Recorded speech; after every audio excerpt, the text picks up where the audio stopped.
What's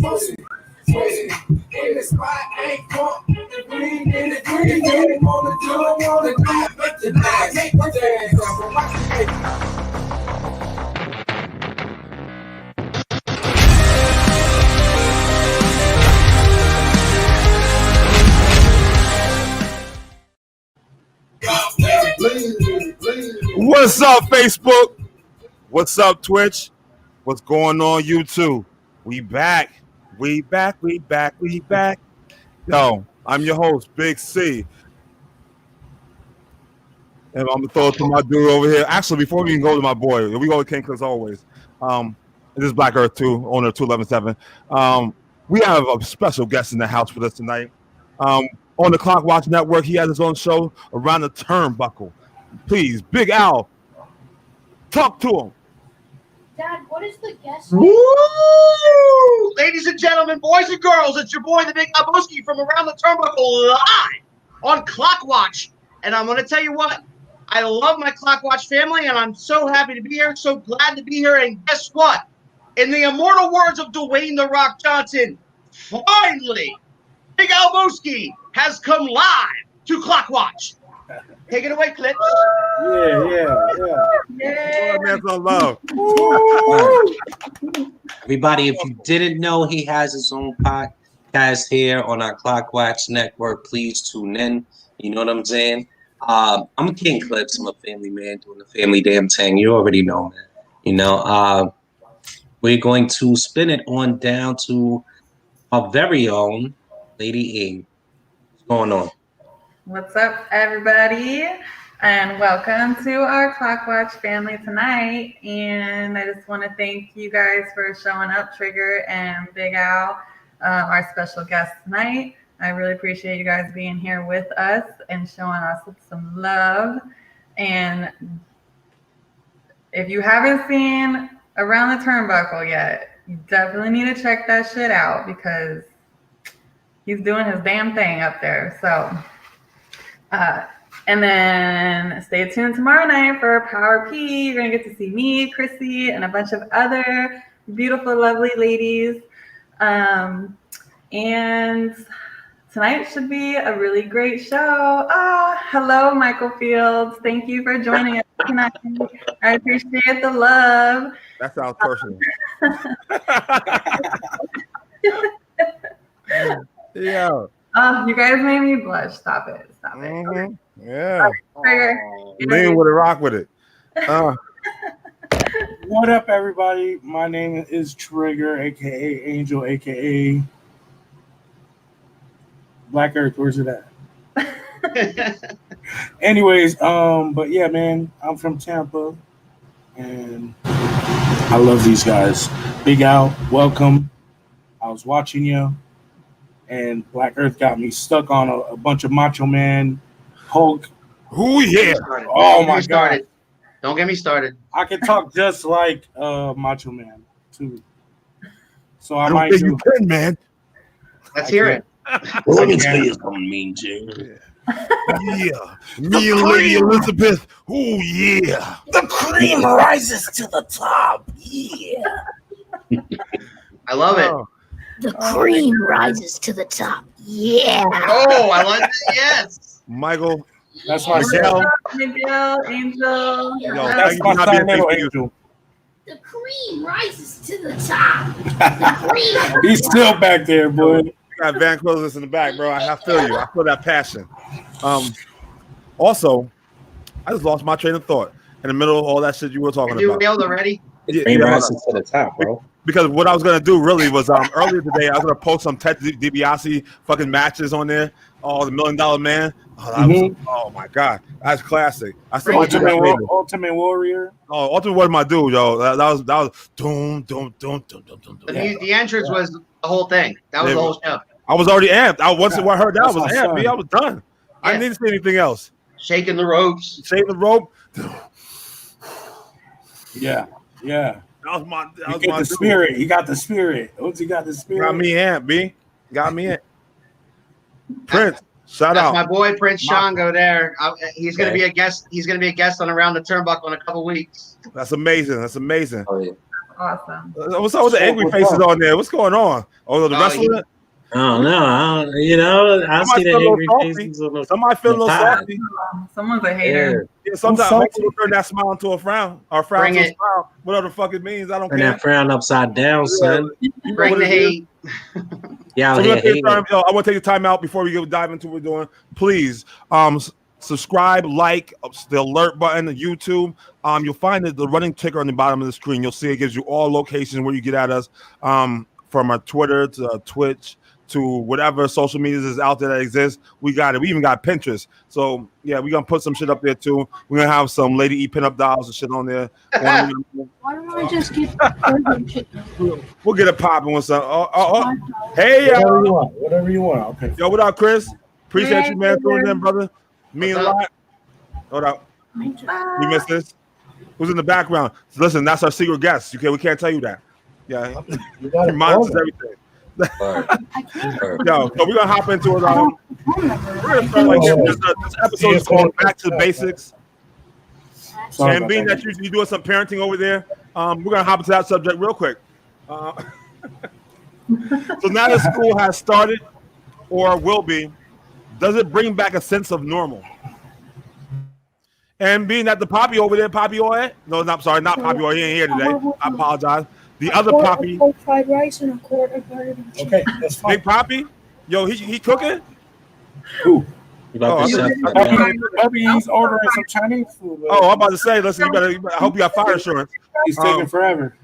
I want to send some ways. Come on, send it this way too. I'll give you my address. No, you know what? You're 100% right. Let's leave with the lady. The lady, because she by herself. Ladies first.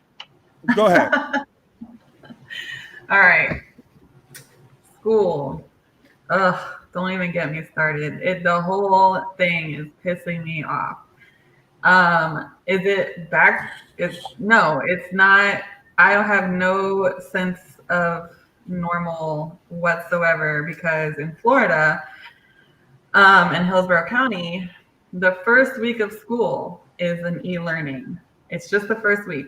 And, all the parents voted, do you want a brick and mortar or do you want e-learning? And we all answered, we all, put our vote in. And of course I put brick and mortar because I am a single mother who works 2 to 3 jobs. And do you think I have time to log in on a Zoom conference or Zoom meeting at random times of the day? Like, no, I don't have time for that.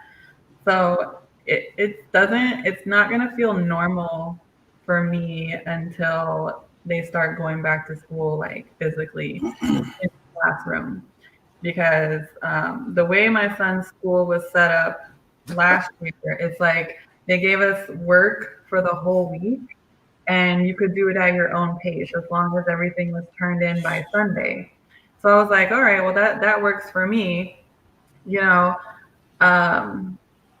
Because I was able to do schoolwork with him whenever I got out of work. So that was a lot easier. But he's going to a completely different school. And some of the schools around here, it's like you have to log in at a certain time. Yeah. And everybody in the whole class is doing it together, which that's not going to work in my case. So if my son can't go to school for the first week or I have to do makeup work for that first week, then so be it. But I think I'm drop out this GED now. Then, if you don't want to happen, you know what I mean. We can work on that. You can skip all them years of bullshit. Now, we got Chris Johnson saying. Hold up, I'll let you finish. But we got Chris Johnson saying they should go back to school because kids aren't. Well, no, they shouldn't go back to school. I guess he's saying because schools not going to follow the rules. Adults barely follow the rules now. He's 100% true. None of these niggas be out here following nothing. Finish your point up. Go ahead, lady. So they sent me a text, giving me the login information to have a Zoom meeting and meet his teacher. I was like, cool. They gave us the 10 o'clock a.m. time frame and the 5 p.m. time frame. So I was like, all right, I get off right at 5. So I'll do that. So I clicked the link to log in and they're like, oh, put your username and password. And I was like, what? Like, you didn't give me any of this information. So like basically I couldn't even meet the teacher or log in or anything because I tried like several different things to log in and it was very frustrating. So they don't. I don't know. The whole thing is a mess, and nothing is organized, which I can't stand unorganized things. So what you gonna say is that you need some private lessons too on how to log in and log out. I mean, if you gave me the login information, then I would definitely know how to do it. We'll send a teacher there for you. We'll send a teacher to you. What? We'll send a teacher for you to come there help you log in and log out and stuff. That would be great. I would love that because I need some help. All right. Yeah. So we got Gary Davis right here. Says masks are the new normal. It's time to stop crying and deal. This is how it's gonna be from now on. All right, preach, Davis. I appreciate that, man. Thank you for your comment there, Gary. I'm not gonna deal. I refuse. I'm gonna cry. We also got Prince. He's saying I rep. What is that? Gambia County. County. I don't even know where that is. Shout out to you and Pennsylvania. Escabana. I have no clue. But shout out to you anyway. It's PA. All right. So Miguel says I'm in West Palm Beach. They're doing school through a computer. That's true. Same here in New York though too. We feel your pain out there. And Miguel again. He says skip all the year. Yeah, I did, man. Get the GED out there, man. You train him now. You go right to college. By the time he how old your son? My son is 7. Well, listen, by 11, that motherfucker be working on his master's. Be trained. That's the way to go. And we have it's a lot of trial and error. You're right. That is. That's all we can do. Pensacola, Florida. Sean goes to. Oh, Pensacola. Good old Pensacola. I hear you. Okay. We got a lot of Florida people commenting on tonight. We do. We have someone and Anna. I don't know this user, but she seems to be a little bit. She seems to feel a certain type of way. We're a full day in North Carolina. You're here. God bless your heart, Anna. We miss you. All right, so I live in PA, but from Pensacola. Okay, yeah, we got you. I just never heard of a scamba. I don't even know what that is. Escambia. Oh, Escambia. All right, I feel you. Maybe. There goes that user. There go that girl again. Anna, laugh her ass off. What you laughing about? We ain't saying nothing. Who is this woman, man? You guys know her? That's a friend of yours, Black? Yeah. You know, much love to you, baby. All right, so we're gonna go into All right, so we're gonna go over to you. Now that you have some time being parenting, answer the question. Trigger. I agree a little bit with Lady E to where I'm not gonna feel normal until like my kid's going to school. I feel like it's pivotal for him to go and like be social and everything, but I'm not gonna risk it either because this pandemic is out there. So he's going e-learning 100%. He starts in the morning. And, like I just literally just stayed on top of it enough and like followed the directions and like I was able to get him on and ready. But it was fucking hoops, bro, that I had to go through. But I mean, I just said, fuck it. This is what you got to do. This is what we got to do. Let's do the orientation. Let's do this. Let's do that. So. Trigger, your family never told you that saying? You not in school to socialize? What you mean you gotta be? No, it's not really to socialize. It's just so that he could be out there with other people, and not just the family dynamic, but the other people out there, and be able to be ready for social interactions when he gets older. I feel like that's a strong part of it because I know that there's people that they get taken to school all the time. Yeah, but the lack of them riding in the bus takes away from their social. You do know there's people that before this COVID they were homeschool people and they do the gaming community. Hey, can you stop that? Yeah, so I mean it's double-edged sword there. There's people that have been getting along with community and stay at home, and this era, a lot of kids don't go out and play anyway. They're at home anyway. Their friends are virtual. Virtual, yeah. Yeah, through Roblox and TikTok, Hot Pick, whatever that shit's called. I'm not saying all those kids, but most of those kids also have some kind of social held back. They're not socially enough to speak. You think? Adapting to being in a social environment. And a lot Yeah. of, and every child learns differently, first of all. So it's like one child may do great on a computer all day long, sitting there. And another child, like my child, is like, doesn't want, like, he's all over the place. He's very active and he needs to like, Mhm. you know, be active with other kids and see what other kids are doing. So he has that, you know, like, oh, this kid's like, you know, sitting at his desk doing his work. So like, I want to do it too. But at home, it has like so many distractions and all that other stuff going on. And I'm not a teacher. I'm not, Right. you know, I'm not in like a structured environment for him to be like, okay, I have to listen to the teacher. Everybody else is being quiet. Everybody else is listening, like that kind of thing. So 2 words for you. all kids learn different. Night Quill. Anyway, so we're gonna throw it to the Big Al. You need me to put the question back up? Oh, you got it. All right. I got it. All right. The question was: is school going to bring back normal? And it's going to be different from different people. In my opinion, it's going to be different for different people around the country, right? Because some people are going to have e-school, like Lady E said, and some people are going to have part-time. And there are some states that are going back full-time. Yeah. So in my case, in my county, my kids have the option to go twice a week, or not at all, just all E. And we're opting to have them at least go twice a week so that they can get socially active with their friends. You know, they're going to do like half the kids on Mondays and Tuesdays and half the kids on. So social distancing is going to be a thing. I have full confidence in my school district. You know, I know some people don't have confidence in theirs, but as far as it going back to normal is concerned, yeah, I think it's gonna, for the kids, it's gonna feel a little bit more normal than what we've been dealing with for the past like 6 months. But like for the parents, we still know what's going on, and we still know everything's going out there, and whether we have to homeschool them or not, you know, it's never gonna feel normal. Like until this thing is buckled down and we have a vaccine and all that kind of stuff, nothing's gonna feel normal. Nothing. To the children, I think it's important that they go back to school to feel some sense of normality. And that's the only, you know, that's the only thing I got on that. But like I said, for kids, it's gonna feel normal if they go back to school, at least part-time. But for parents, it ain't ever gonna be normal. My wife is not looking forward to homeschooling my kids 3 days a week, I guess, and in the beginning. But she's going to do it. I mean, we're in a situation where she can do it, and then she can schedule her. She works. She can schedule her work around it. So, you know, in my situation, I'm very lucky. I'm very lucky that they're going back at all.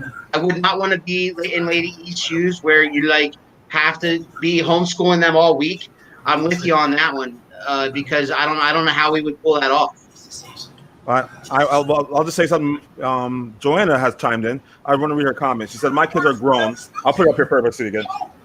Hi, She said, "My kids are grown, but if they were small now and had to go back to school in the middle of this mess, I would not feel normal at all. If anything, I would feel antsy and worried all the time." I agree with you. That is why I elected to keep my kids home and join Austin University, which is a great foundation. It's been around since 1979, schooling the young kids, where I put their own education in their own hands. So basically, what I'm teaching them now is life.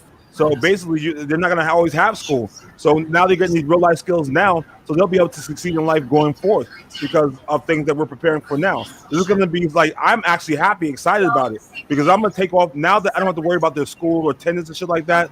I can go to school anywhere. So we're going to take a trip across the United States, and they're going to bring the laptops with them. All we guys have Wi-Fi, and they can do their work. So it's going to be a great bonding for us to do and to travel and actually get more knowledge of more things that you will learn inside the classroom. And I believe that we are partly responsible for our children's education. So we need to be as active. And it's not just on those school teachers. It's about us as well. But I'm not going to hold up because King Club's even silent. This is a record, B. I don't even know the time he ain't never say nothing. Yo, you must be yeah, man. but before you do that, Jonah has another comment. It says, but then again, parents have to go back to work at some point too. You know, right? This is a hot mess. But you understand that I live. I don't live to work. I mean, I don't work to live. You know what I mean? Whatever the saying is, I go to work because it pays the bills. It's not that I need to. I can always get a job. My skill set and resume is ridiculous. I'm always going to get a job. My job is not going to keep me from doing what I really want to do. Also, we have Prince chiming in. All right, Lady E.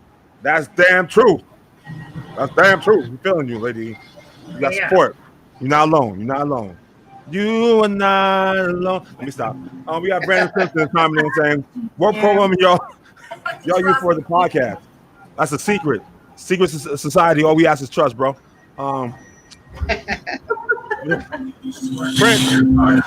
Friends again. They need interactions with others. Hell, we all do. Yeah, they listen. I got 4 kids in my house. They interact with each other, and when they get tired of each other, they each go to their room. And then they interact online. They mad at each other, so they interact on Roblox, and that's how they talk and how they work through their issues. And then they go back together and go back in the room. And then we take field trips. That's great. Yo, Clips, you on the clock? What up? Yo, Tech, I got a message that popped up on my live as well. If you can you please let her know how to log into StreamYard so we may be able to see her comments live on the show and we can address it here as well. I'm gonna read it this once and I'm gonna give her a shout out, but if you can, just real quick, let her know how to log into StreamYard for me, bro. All right. So basically what you do is look above the comments written section right here. Then you'll see it says accept the terms from StreamYard. You click on that link, you hit the button and accept the terms. That's all you have to do. And then you'll see, then all your comments that come through will allow you to be up will come up with your Facebook picture and everything on there. So look above the chat and you'll see StreamYard and click on that link and you'll be good to go. You're good money. You're good money. You're Gucci. You heard? Holy goat. Yo, check this out. So, this is coming from Christine Daly. She says, my son goes to school Tuesday and Thursdays, and Monday, Wednesday, Friday is at home. This isn't easy for single parents. To add to this, daycare is full-time, but school is not. Doesn't make any sense. That's crazy. Yeah, that's kind of wild, right? Part-time school. And not only that, but adjusting schedules from work to daycare to regular school. That's got to be a tough job. So I'm definitely feeling for parents out there who have to put that plan together, and make certain sacrifices so they can be able to function. I know it's tough enough as it is, just, the morning rush, wake up, get the kids fed and blah, blah, blah, get them dressed, showers, and everybody out the door at the same time, right? But then now you got hey, you have to stay home on this day, we're not open on that day, daycare's doing their own damn thing. And it's got to be rough on the people out there. So I'm going to go with the answer. My answer to that is absolutely not. I don't think it's normal at all. I don't think it's going to be normal. I do feel for the kids. I am opposed, though, to just rushing them out into the unknown,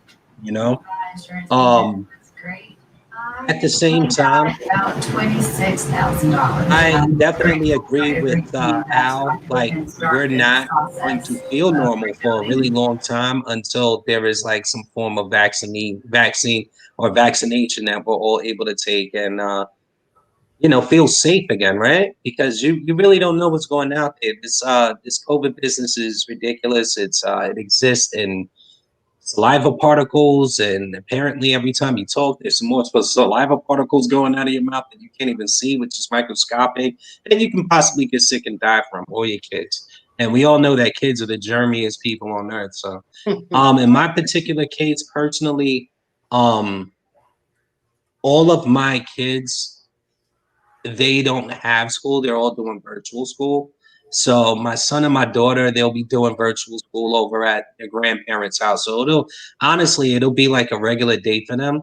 I don't even think they mind much when I talk to them. I have an 8-year-old daughter, and my son, he just goes to daycare. So he has no idea. He's 2 years old. And my 14-year-old, she had the option maybe a month or two ago to do part-time school.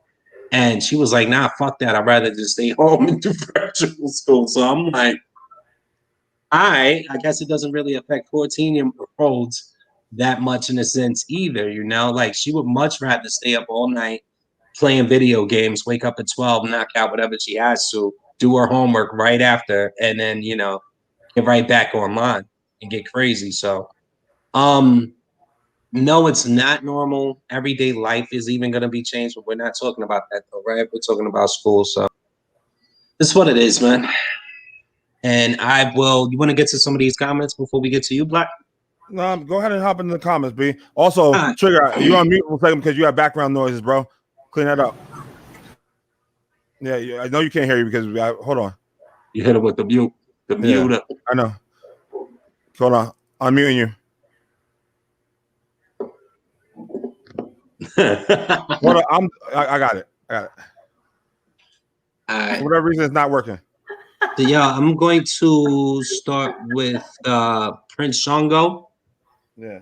He says they need interaction with others, how we all do.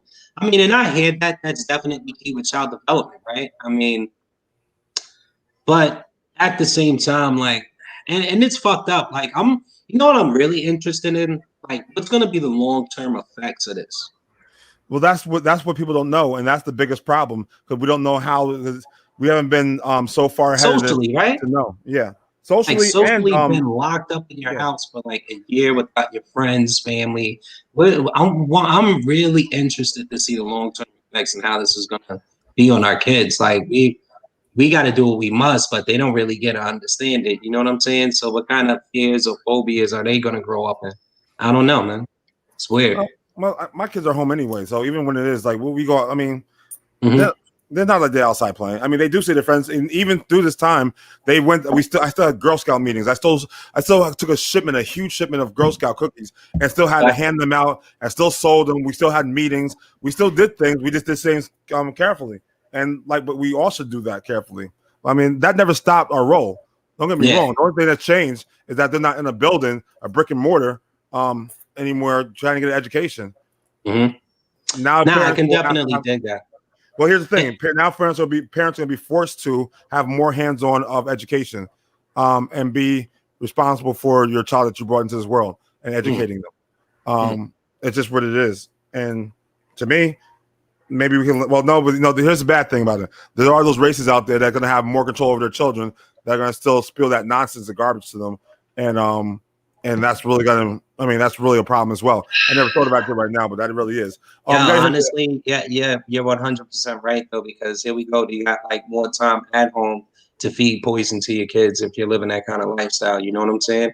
Yeah. So they might come out 100% more ignorant as opposed to kids going out to the schools and experiencing that diversity that they need in order to function socially and be good human beings. So that's an aspect I never looked at before, but that's correct, though. Yeah. Yeah, and also the food too, because a lot of the kids that's their only way to get like a decent meal throughout the day. And like kids can come, or kids or parents can come up to like certain schools here in Florida. They hand out lunches and breakfast and food like that, but it's like that's only if the parent comes to pick it up or the child and gives their student number. So it's like, what if the children can't get to the school, or the parents don't think it's necessary, or don't feel like doing something, So I think having school back in session, as long as everything is, you're following all the rules, staying like 6 feet, the desks are and you have like masks and all that stuff. You use hand sanitizer in every classroom, all that stuff. As long as they're taking precautions, just like we do at grocery stores, just like we do anywhere else where it's been open the whole time, as long as they keep following those procedures, I don't see why, the kids can't go back to school, because it's a sense of normality for them. Read the comment though. All right. I think you're absolutely right on that point too. Parents in a bad situation. Yeah, I totally agree with that. Yeah. We just spoke about that. You're right. Oh, Christine. Welcome, Christine. I think you found the button. You want to go to the next one? Read the next comment, somebody. Found the button. All right. I think I read this before on my live. She says, no, definitely not normal. My son will go to school Tuesday and homeschool. Yeah, I definitely addressed that, but good to see you are here, Christine. Welcome. Welcome to the show. Welcome. And then we got Prince Shogo says that this is going to cause a lot more social anxiety. You know what else I was thinking about too is the abusive parents, man. But that's what we were talking about when we were talking Yeah. about the bad situation. I use mean, racism, yeah, but but abuse is the same thing. we kind of were talking about it on these parents don't want to feed their kids, and that's where they're gonna get home cooked meals from, as opposed to like parents actually strangling their kids. You know what Beating I'm their saying? ass. Yeah, like it's man, I mean, Like, it's tough. if heavy, man. It's heavy. It's tough, but it really takes the community to be involved, man. You really gotta check up on your neighbor, like thy neighbor. You really this is gonna force us to go back to the days where the community, the village helps raise the community and all the kids in it. And that's where we should be. It shouldn't be like you gotta look out for each other. I mean, and that's my opinion of it. it should Here in be New York, it should be, but it's not. but I said it's gonna force our hand. And if we have it should force our hand to have some realization. Here in New York, they serve lunches all year round. Like there's kids during the summertime where they have food they serve to you because parents can't afford to have free lunch hot meal or the parents are at work. This is a program we run all year round in New York anyway. So it's not that's nothing new here. And the program's been is still. I used to be a product of that, huh? Yeah. Back in the day, hell yeah. And So I mean, they're keeping it open. Crates and trays or whatever. Absolutely. Definitely. And then, So like, I'm gonna move on. Well, go ahead. Sorry. Well, when you Go guys ahead. were talking about, living in abusive homes as a child, like me, that was my only escape from that was going to school every day, and I can't even imagine all the other kids who are going through that right now being in quarantine. It's like, where's their escape? They have nowhere to go. And school was like school and being around their friends, even if nobody else knew anything that was going on in their house. Yeah, because kids don't talk about that stuff to teachers or other friends, but that was their escape. And like it hurts me to think like where they're at right now, those kids, and what's going on. And because like Black said, check on your neighbors, but you can go check on a neighbor who's abusive to their child, and they'll be like, "Oh yeah, everything's great over here." It's like it's great. Well, I mean, not just one time. Like be active in your neighborhood. Like it doesn't I know, but it doesn't matter. Like you can go over there several times a day, and they're still gonna say the same shit. I hear you. No, you're right. It doesn't solve every issue, but it may save somebody. I went through that too growing up, so I know firsthand for sure. Somebody's at your door. Your food's there. The food's there. Everybody hears your doorbell from your mic is heightened. I just want to let you know that. They pick up everything. I can hear that. I can hear an ant farting you right there, bro. You still got the high-powered mic. Yeah, your mic goes on and off. 1 minute you can't hear you, the next minute you hear all the shit. I might even need to be in a soundproof booth. I can tell you what you have for breakfast. You had cereal. So our next topic is gonna be a little bit hey, it's a topic. We deal with a lot of shit. When one of the reasons why the episode is back to the basics, we're getting back to our foundations and stuff. Like talking about a lot of different things and mixing up the topics and stuff and diving in subjects that we have no business diving into, giving us real point of views from real people. That's what we specialize in. Listen, you ain't got to agree with all of us, but come wholeheartedly in. Put your questions or your comments in the comment so we can have a discussion. It's all about discussion. I want to have one, so let's have one. So here's our next topic, guys. So the protests have died down. Conversations have been had. Have we really changed how indigenous and people of color are viewed in all across the world, or we still have the same mindsets and stereotypes? Do you think that through the protests and the marching and laws changing, things like that, have we really set a precedent to move forward as one, or are we still divided when it comes down to? And I'm gonna throw this to Clips because Clips was kind of silent for a long time. I need him to get us started, like to rev our engine. My answer is no. If anything, I've seen. I've been a little more disgusted lately. You know what I'm saying? Like when people get in front of this racist bullshit, and try to explain it, and then try to tag your, you know, try to put your fucking, make it political. You know what I mean? Like when they try to, you know, put a political party in front of racism, like they're both not or something. Like, you know what I'm saying?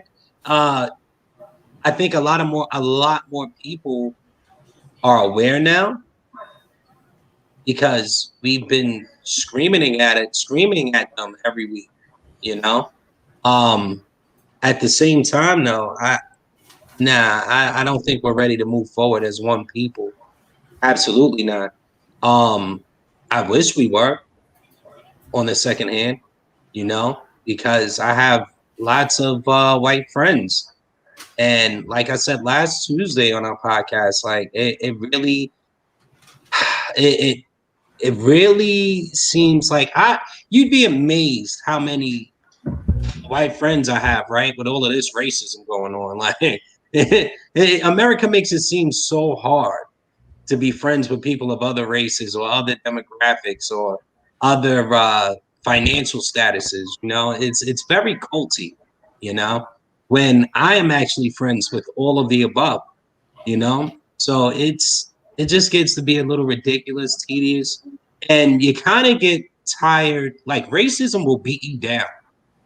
You know what I mean? It will beat you to fuck down. It will, you know, because people are gonna be set in their ways and they're gonna be set in their ways regardless until you just get tired of fucking trying to convince them that shit is evil, you know? And I know we gotta keep pushing, we gotta keep going on, but you just get fucking burnt out, man. You really do. You just get burnt out. Like, you know what? I'm done with you. It's time to move on. So I'm gonna keep the question. What's up? Yeah, another person that I don't know who this is. TJ Spitter. Yeah. TJ Spitter. I can hear you smiling, Trigger. Are my levels good now? Are they better? Okay. Yo, someone also agrees with you. King Clips. Sally, the world is still divided. They definitely feel what you're saying, my brother. Yeah, and go continue. I mean, you were in your thought. I apologize, bro. No. That was basically it. I don't, man. I mean, you know what I was happy to see after all of the racial unrest was that there were far more white people standing with us on these injustices such as police brutality. Like, I'm not going to act like I don't see you out there with us, fighting with us about this bullshit, you know? And I think that, if anything, gave me more hope for the future. Even though there's a lot of us that don't fully understand, it's kind of our job, right? To keep, even though we're like regular people, we're not really anybody, right? But it's kind of our job to each one teach one. And if you don't know, if you're not, you know, and aware of certain situations or how they can affect you, because racists also can be easily manipulated and manipulate other people into, you know, getting into their views. But Shaq, I want to get into this comment by Prince Shogo. He says, America is divided more than any other country because we still see in color. But to the rest of the world, we are, regardless of color, they see us as Americans. And I got to disagree with that comment because I think that you should see color. At the end of the day, you should be proud in your own skin. You should be comfortable in your own skin, but you can still love other races while being black, while being white, while being Asian, while being Latino. Yes, recognize exactly who the fuck you are. Like, that's that, you know, I don't see color shit, which I completely do. You know, whether it's in the most beautiful light or in a negative light. I think everyone should see color, but not in the racist connotations that people are putting out there to the public. And that's my thoughts on it. I can really keep going. You know how I feel about this shit, Black. Like, I can freestyle forever about injustices and, you know, race bait, people being manipulated, political parties. I mean, you had a beautiful point last Tuesday about how people think that you should wear your fucking race on your political You're a Republican or you're Yeah. a racist. Or Yeah, you're a because they Democrat. consider most black people. Well, the funny thing, you look at it, you're like, "Oh shit, you must be a Democrat." I'm like, "No, I'm a Oh, you're one of them. Oh, you're one of them. You speak well, don't you? You got a college education, don't you? What you driving? BMW these days, Mercedes? What you got, bro? You must be a basketball player. You play ball? Like, you get those ignorant stereotypes that go with it. Yeah. Yeah, it's so horrible. But we'll save that for another discussion another day. We're gonna roll into the Big Al. Big Al, what are your thoughts? I know. Go to the bald white guy in the room. All right. That's right. So We got gauge. We got to check the temperature. I know. So my feelings on this is fuck no. I'm with Clips, and I'm with like some of the comments you guys have had that we are not where we need to be. I really wish we were. I have lots of, just like Clips, I have lots of friends of all shapes, sizes, colors, creeds, sexualities, whatever. I always got along with people my entire life. When I grew up, I was actually, and this goes to my point. I mean, I'm going to preface this by saying that when I was raised in a primarily racist family on one side and a primarily non-racist family on the other side, meaning that like my grandfather would, use the N-word as a comma. And then on the other side, I had loving, caring people who loved everybody just like me. So it's taught from the beginning when you're a kid, this whole thing back to what we were talking about with the schools, where kids need to be social and they need to make up, they need to be around it. They need to be around all different kinds of kids so that they can learn on their own. It's taught. I'm a parent. I teach my kids to love everybody. It doesn't matter. It doesn't matter what color, what race, what creed, whatever the heck you are. Love the person. All right. Love the person. All right. Get to know that person. If you don't want to be around that person, it doesn't matter if that person is white, black, whatever.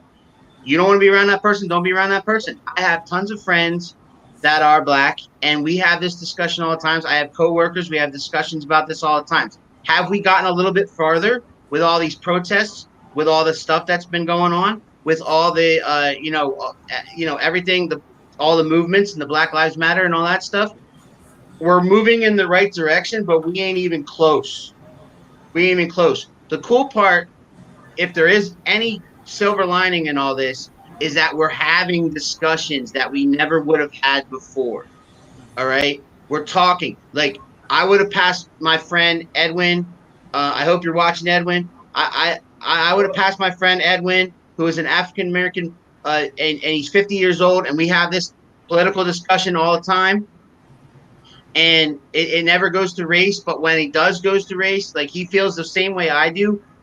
That conversation would have never happened if all this other stuff that's happening lately, that's been happening, in the past couple of years, hasn't, it's unfortunate that it takes terrible shit like to happen in order for us to even have these conversations.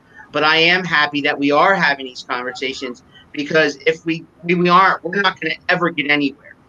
And by the time that everybody in this room is gone, and our kids I hope our kids are having these conversations and keep these conversations going and teach that to their kids. Because I'll tell you one thing, my grandfather, God rest his soul, did not teach me a damn thing as far as getting along with other races. In fact, I was not allowed to bring my black and or Hispanic friends to his house. Okay. At my mom's house, they were welcome. Everybody was welcome. I was welcome into their home. I was welcome into my black friend's home when I was growing up in a neighborhood that was very diverse, and I was welcome into their home. Like, hey, Sammy's got a friend here, blah, blah, blah, whatever. That's what I like. That's where I learned this. I didn't learn this. I learned it from my mom. Yes. But there's certain members of my family, felt a different way. And the farther the generations go back, they grew up at a different time. They grew up before the civil rights movement. They grew up, where, they didn't necessarily talk to each other like we are now. I love that we are talking right now compared to 20 years ago where it was frowned upon. Yeah. So Can dig it. that's a deep I can dive. definitely dig it. So Yeah. I'm gonna send it down on the note to Trigger. Um. Okay, so I think that I have a hard time distinguishing because, like, in the '90s and the 2000s, it was a lot more crazier than it is today. And it's just like we were talking earlier. Like, people are inside. Like, the new generation's inside. They're on their electronics. They're seeing things wherever they see stuff. And that's how they interact with the world for the most part, especially with COVID out there. Um, so they're gonna have to make up. I mean, that whole generation is gonna have to make up their mind about what's going on. You know what I mean? And they have to look at it and see it, and see it firsthand. It's like I was saying last week. I went with my friend the night of the riots. And this I can't remember what got burnt down, but something got burnt down out there. We drove past that, and the police were outside in full force, but they were doing nothing. Um, and people were looting and doing all this crazy shit. But you could tell, like, the people that went there to try to exact the change, right? They went home. They said their piece, and then they went home. And then you had some people that were going crazy on the city. And I don't agree. I don't think that unless like the people that they burnt down the or they took down a statue, right? They took down that statue, okay, but they didn't. That particular group didn't go and burn some building down. You know what I mean? And a lot of people feel like, hey, maybe the city should burn. Maybe we need to,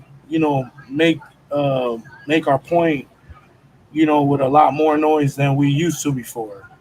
So, like, I think it is changing. Like, people, not everybody all at once, like, is having aha moments, but people are starting to get the drift of, like, we should be treated fairly. We should, like, police shouldn't be doing police brutality to any race, and that us as a human race, we're going to stand up to injustice.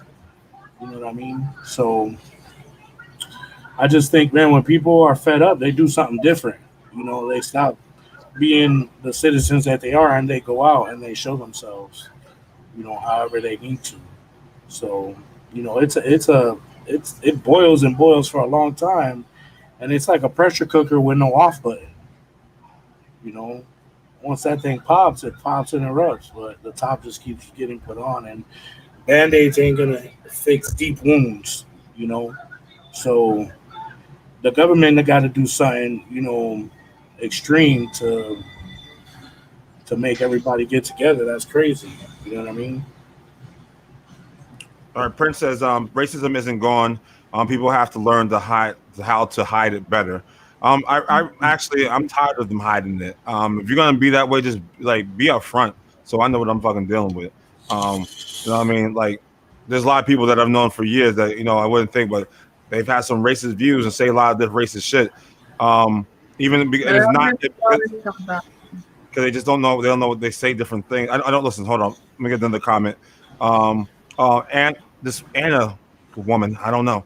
I feel like it's not an excuse to blame a generation, though. I mean, yeah, it's not ever an excuse, but that's just what happens. It's natural. It's how it works. Is because the hate has to start somewhere.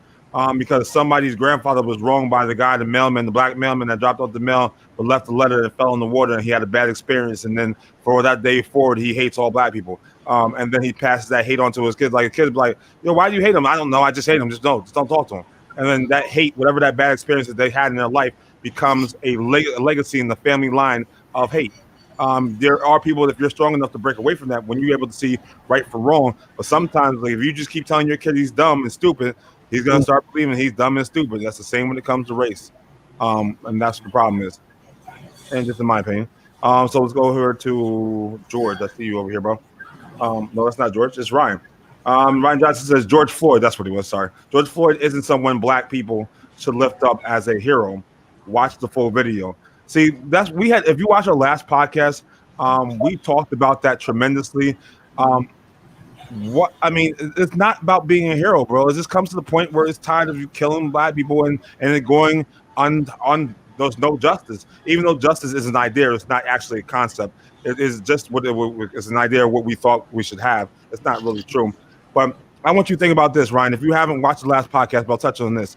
At what point did the cops have the right to arrest this man from a crime of a fake $20 bill, counterfeit supposedly, when the man never tested in the video? So how would you gauge that it was a fake $20 bill to walk? And then the guy wasn't apprehended. Remember, watch the cam. You watch the video again. He walks out the store. They see the guy still parked across the street and just walked over there and tried to pull him out the car. There was no justice in that. B. Get your shit right. When you read your books, I'm telling you, your mind's already built one way, bro. That's not how it works, B. His name is it looks like his name is Rick, spelled differently. It's Ryan. Rick, that's not what I wanted to say though. It's RYQ. It's Ryan. No, listen, it doesn't matter at this point. It's Mr. Johnson. Nice. I went to high school with him, so. Oh, right. Okay. So my thing is just watch the last episode, man. Watch the last episode of Clock Watch. It's in our YouTube joint. We go in heavy. We go in detailed with these with the same topic you're getting into right now. Hopefully, after watching that, you'll be able to see things a little more from our viewpoints, man. Or at least still feel the same. Be able to accept a different point of view. You know what I'm saying? All right. So we're gonna go to Lady E next, but after I read this next comment, though, okay? Chrissy. Oh, we got Chrissy. Chrissy? What's this up, one. girl? Nah, she's giving directions. Appreciate you, Chrissy. The next comment is from Matthew Thomas. These issues have hit home with me. My little cousin was racially profiled last week while walking a girlfriend home because he didn't want her to walk alone, which is a great young man. Appreciate that.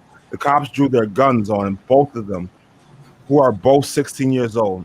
Shake my head. Very sad. Matthew, I know the feeling because I've lived that feeling, man. It's horrible. Because you never know when your next pullover is your last pullover, or your next stop or frisk is your last stop and frisk. And no one should ever, not just black people, no one should ever have to live through that at all. You should never be just walking home and have to live through that at all. I saw that. That was local. At Matt Skirbo. That Matt Skirbo. That was local news in my area. Yeah, that's a sad thing. Yo, big up to your son. Is that right? Your son? His cousin. His cousin. Yeah. Yo, I'm sorry that goes through it. Listen, if you ever want a platform to come on, speak about something, come on Clock Watch. We definitely appreciate it. Tell his story. It's so nasty and sick that we come to that point. But I'm not gonna get on my soapbox right now. We have Ryan, so's Lady E says, with another comment, and let's bring that up here. Racism is a lie, excuse to do evil. Where's God? Excuse, but I love you. Excuses, but I love you. All right, so racism is a lie. Excuses to do evil. Excuse to do evil. I don't know. Yeah. So is that kind of like saying if I have, if I'm bipolar or schizophrenic, it's okay for me to treat people like however wrong to do that, or if I black out and I kill somebody, is that an excuse? Well, I think basically what he's saying is that if you want to use that example, I'll try to break it down because this is on the fly. I have no time to think of the process this. But if you said that you were bipolar, that is just this technical definition for your own mind's discombobulation, and you should be all right, and you shouldn't receive any help or any medication because bipolar is just a technical difficulty, technical definition, and that is not a real thing. It's a made-up word. That's basically what you're saying racism is. I mean, that's really what you're saying. You're saying that racism doesn't exist. It does exist, and it's proven that people are feeling a certain way. And it's not just, that's another story for another time. I'm not going to eat up your time, Lady. I'm going to let you dive into that. I'm going to go to the next comment. They public. All I right, think bro. he means Matt Skirbo. No. He was talking to Chrissy. Oh, Yeah, they're talking about his. If you're sharing this on your live feed, please make sure that it's public and not private, so that people can comment, can get through that we can see. Yeah. That's what he's talking about. Thank you for your support. Definitely, man. We like Clock Watch is the community. We're actually more than just this podcast. We're reaching out to communities. We're doing big things. We want to interject any way we can help. March, set up, protest for your little cousin. Let us know. Give us the information. Drop it in our inboxes. And we're a movement. It's not just a podcast. It's in the title, man. We're there to support you. We salute you too, man. But see, here's the disgusting shit with that is like, all right, this happened in our area, right, Al? And these are the same cops that were marching with the protesters. Oh, we stand with George Floyd and yada yada and all of that bullshit. And I called bullshit as soon as I saw it too. Like, really, they posting all over Facebook just for looks and to get a pat on the back, I guess, from said bear that's running the town right now. So it's it's disgusting, man, because you got like a month later, here we go. Two kids, 16-year-olds, pulled over, with guns drawn on them. Because why? They probably fit a description, huh? yeah. Come on, man. Or It's disgusting, man. they just felt some type of way. I don't know if race was a part of it. I don't know if they felt jealous of that young man, or whatever. Damn it, they fit a description. Yeah. Let's sprinkle some coke on them. Like, come on, yeah. They be wilding, bro. They be bugging the fuck out, man. Here's the crazy thing is I think we need to take all the emotional shit out of being policing and making a decision, but you can't really separate emotion from being a police because you're a real human. You're not a robot.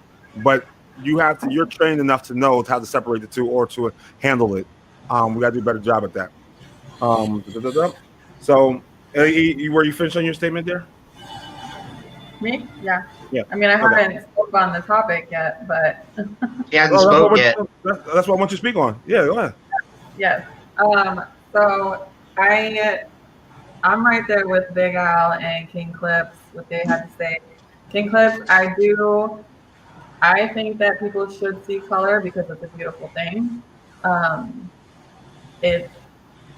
Who wants to look at the same shit over and over every single day? Like, if you're colorblind, like, wouldn't you want to see color? Like, wouldn't you want to see the beautifulness of everything around you? It's like, it's just crazy for me to think like, oh, I don't see color. Yeah, you do, and it's a beautiful thing. Everybody sees that shit. Anyways, and then Big Al, when you were saying about your family, you grew up like half racist, half not racist. I can totally relate to that because one side of my family is like accepting of everybody who like I dated, every other race, any race that I dated. They were always like, Thanksgiving dinner, you want to bring somebody? Sure, go ahead. Black, white, Puerto Rican, whatever the case. And then I grew up with my stepdad from 6th grade to, high school, whatever.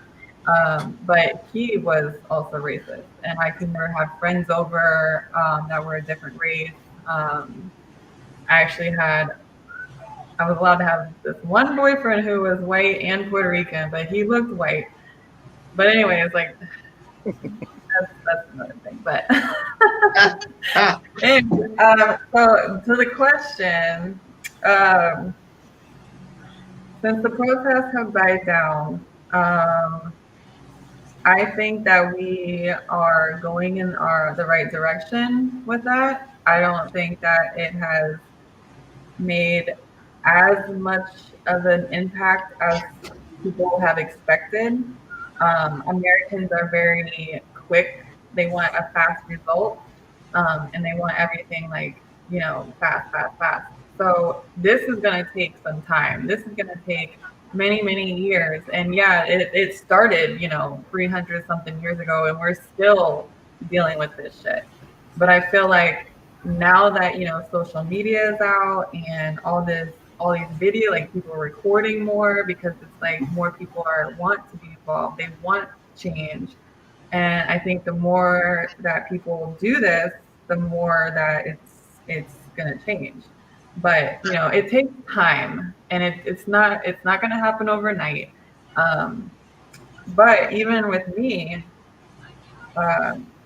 even with just us talking about it more and researching these people that we talk about or the situations that happen on the news, because I don't want to watch the news, but sometimes I want to hear stories. Or I want to I'll go through Facebook and I'll read a story or watch a little video, and I'm just I get sick to my stomach to the fact that this is happening, and it makes me so mad to the point where I don't want to know about it, but I do want to know about it because I want it to stop, and it's like a catch-22 there. So I have learned so much since we started these podcasts, since we've been talking about things, and I can hopefully, we continue to reach more people with this, because even with myself, I learned so much, and I want to keep learning, and I want to keep educating myself, and I want to keep educating other people about it. So, we may think that things have not really changed yet, but is it too early to tell? I think it is too early to tell, because I think slowly, because things have been happening slowly, and we have been seeing a little bit of change, but it's not all going to happen to where we all want it to be exactly the way that we want it to be. It's not going to happen overnight. It's going to take years, and I think we're all headed in the right direction with that. So people just have to keep pushing, keep talking about it, keep spreading education and love and support for other people. So. Dope. Yeah. So Clips, read the comment and please for me. Yeah, absolutely. I can get right into that. Is it racist to want your children to look like you? I'm attracted to many kinds of women, but I do also understand pride and lineage. Your thoughts?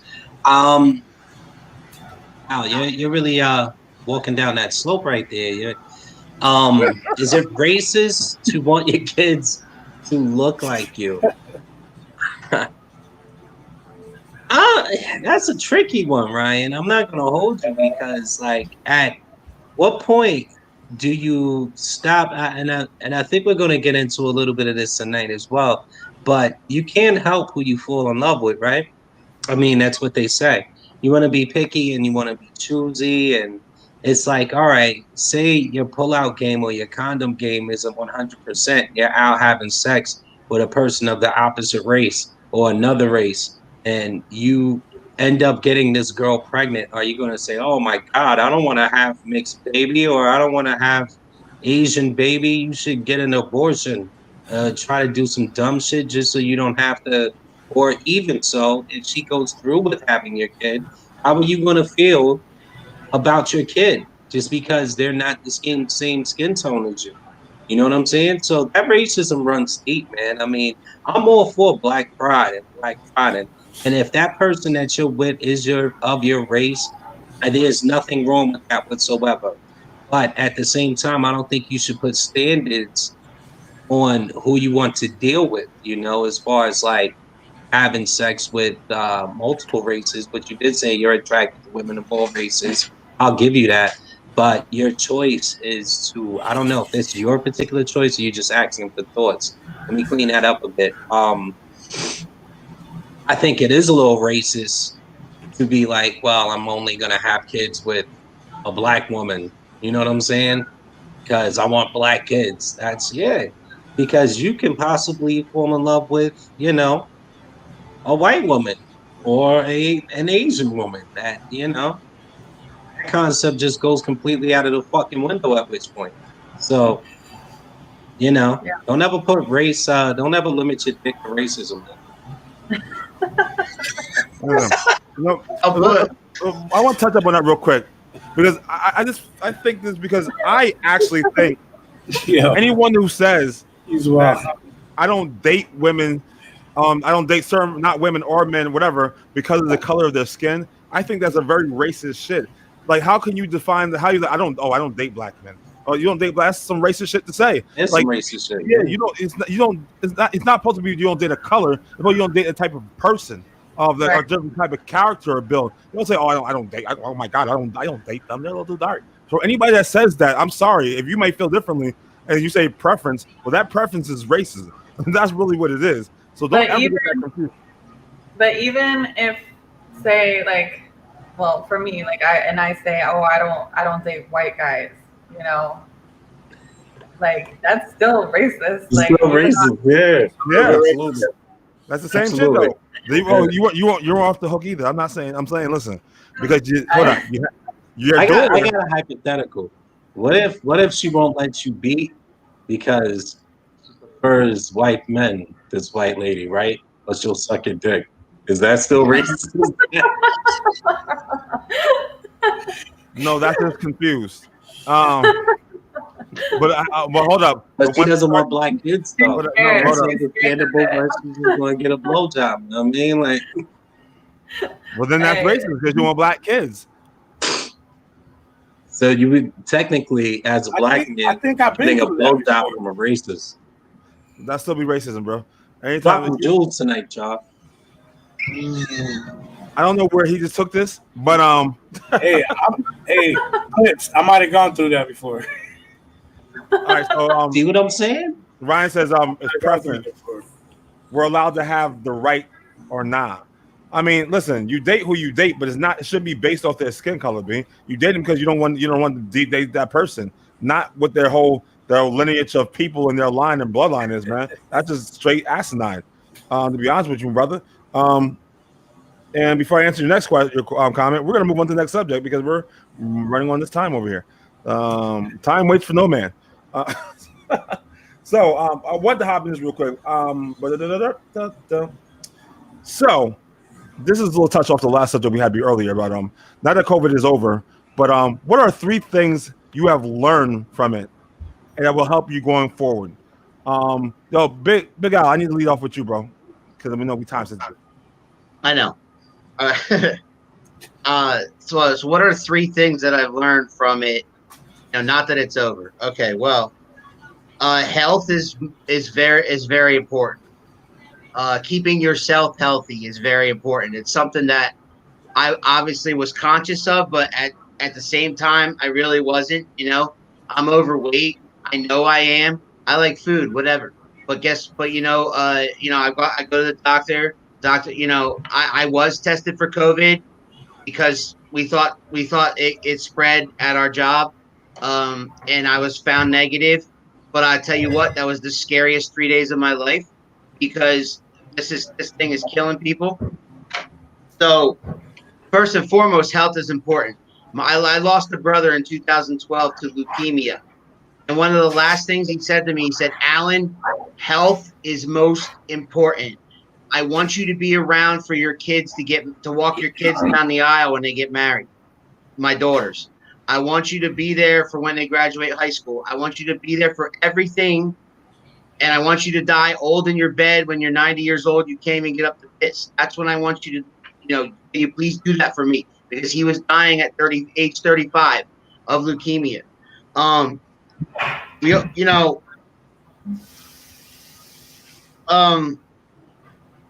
like I said, that's one thing I've learned. Health is most important. Another thing I've learned is people are going to be people.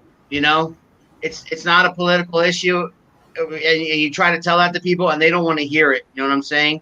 About whether it's like wearing masks or whatever. There are people out there that care about other people enough to wear the masks, and there are other people out there. I work for Her's Chips, and I go into a Wawa to service the store, and half the people are wearing masks, and the other half are not.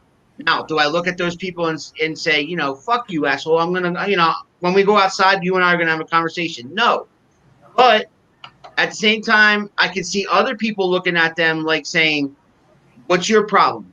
Okay, what is your problem? I don't understand. I don't understand it at all." It's not a political thing. It's not Democrats being cheap because they're listening to the governor telling us what to do. It is a humanity thing.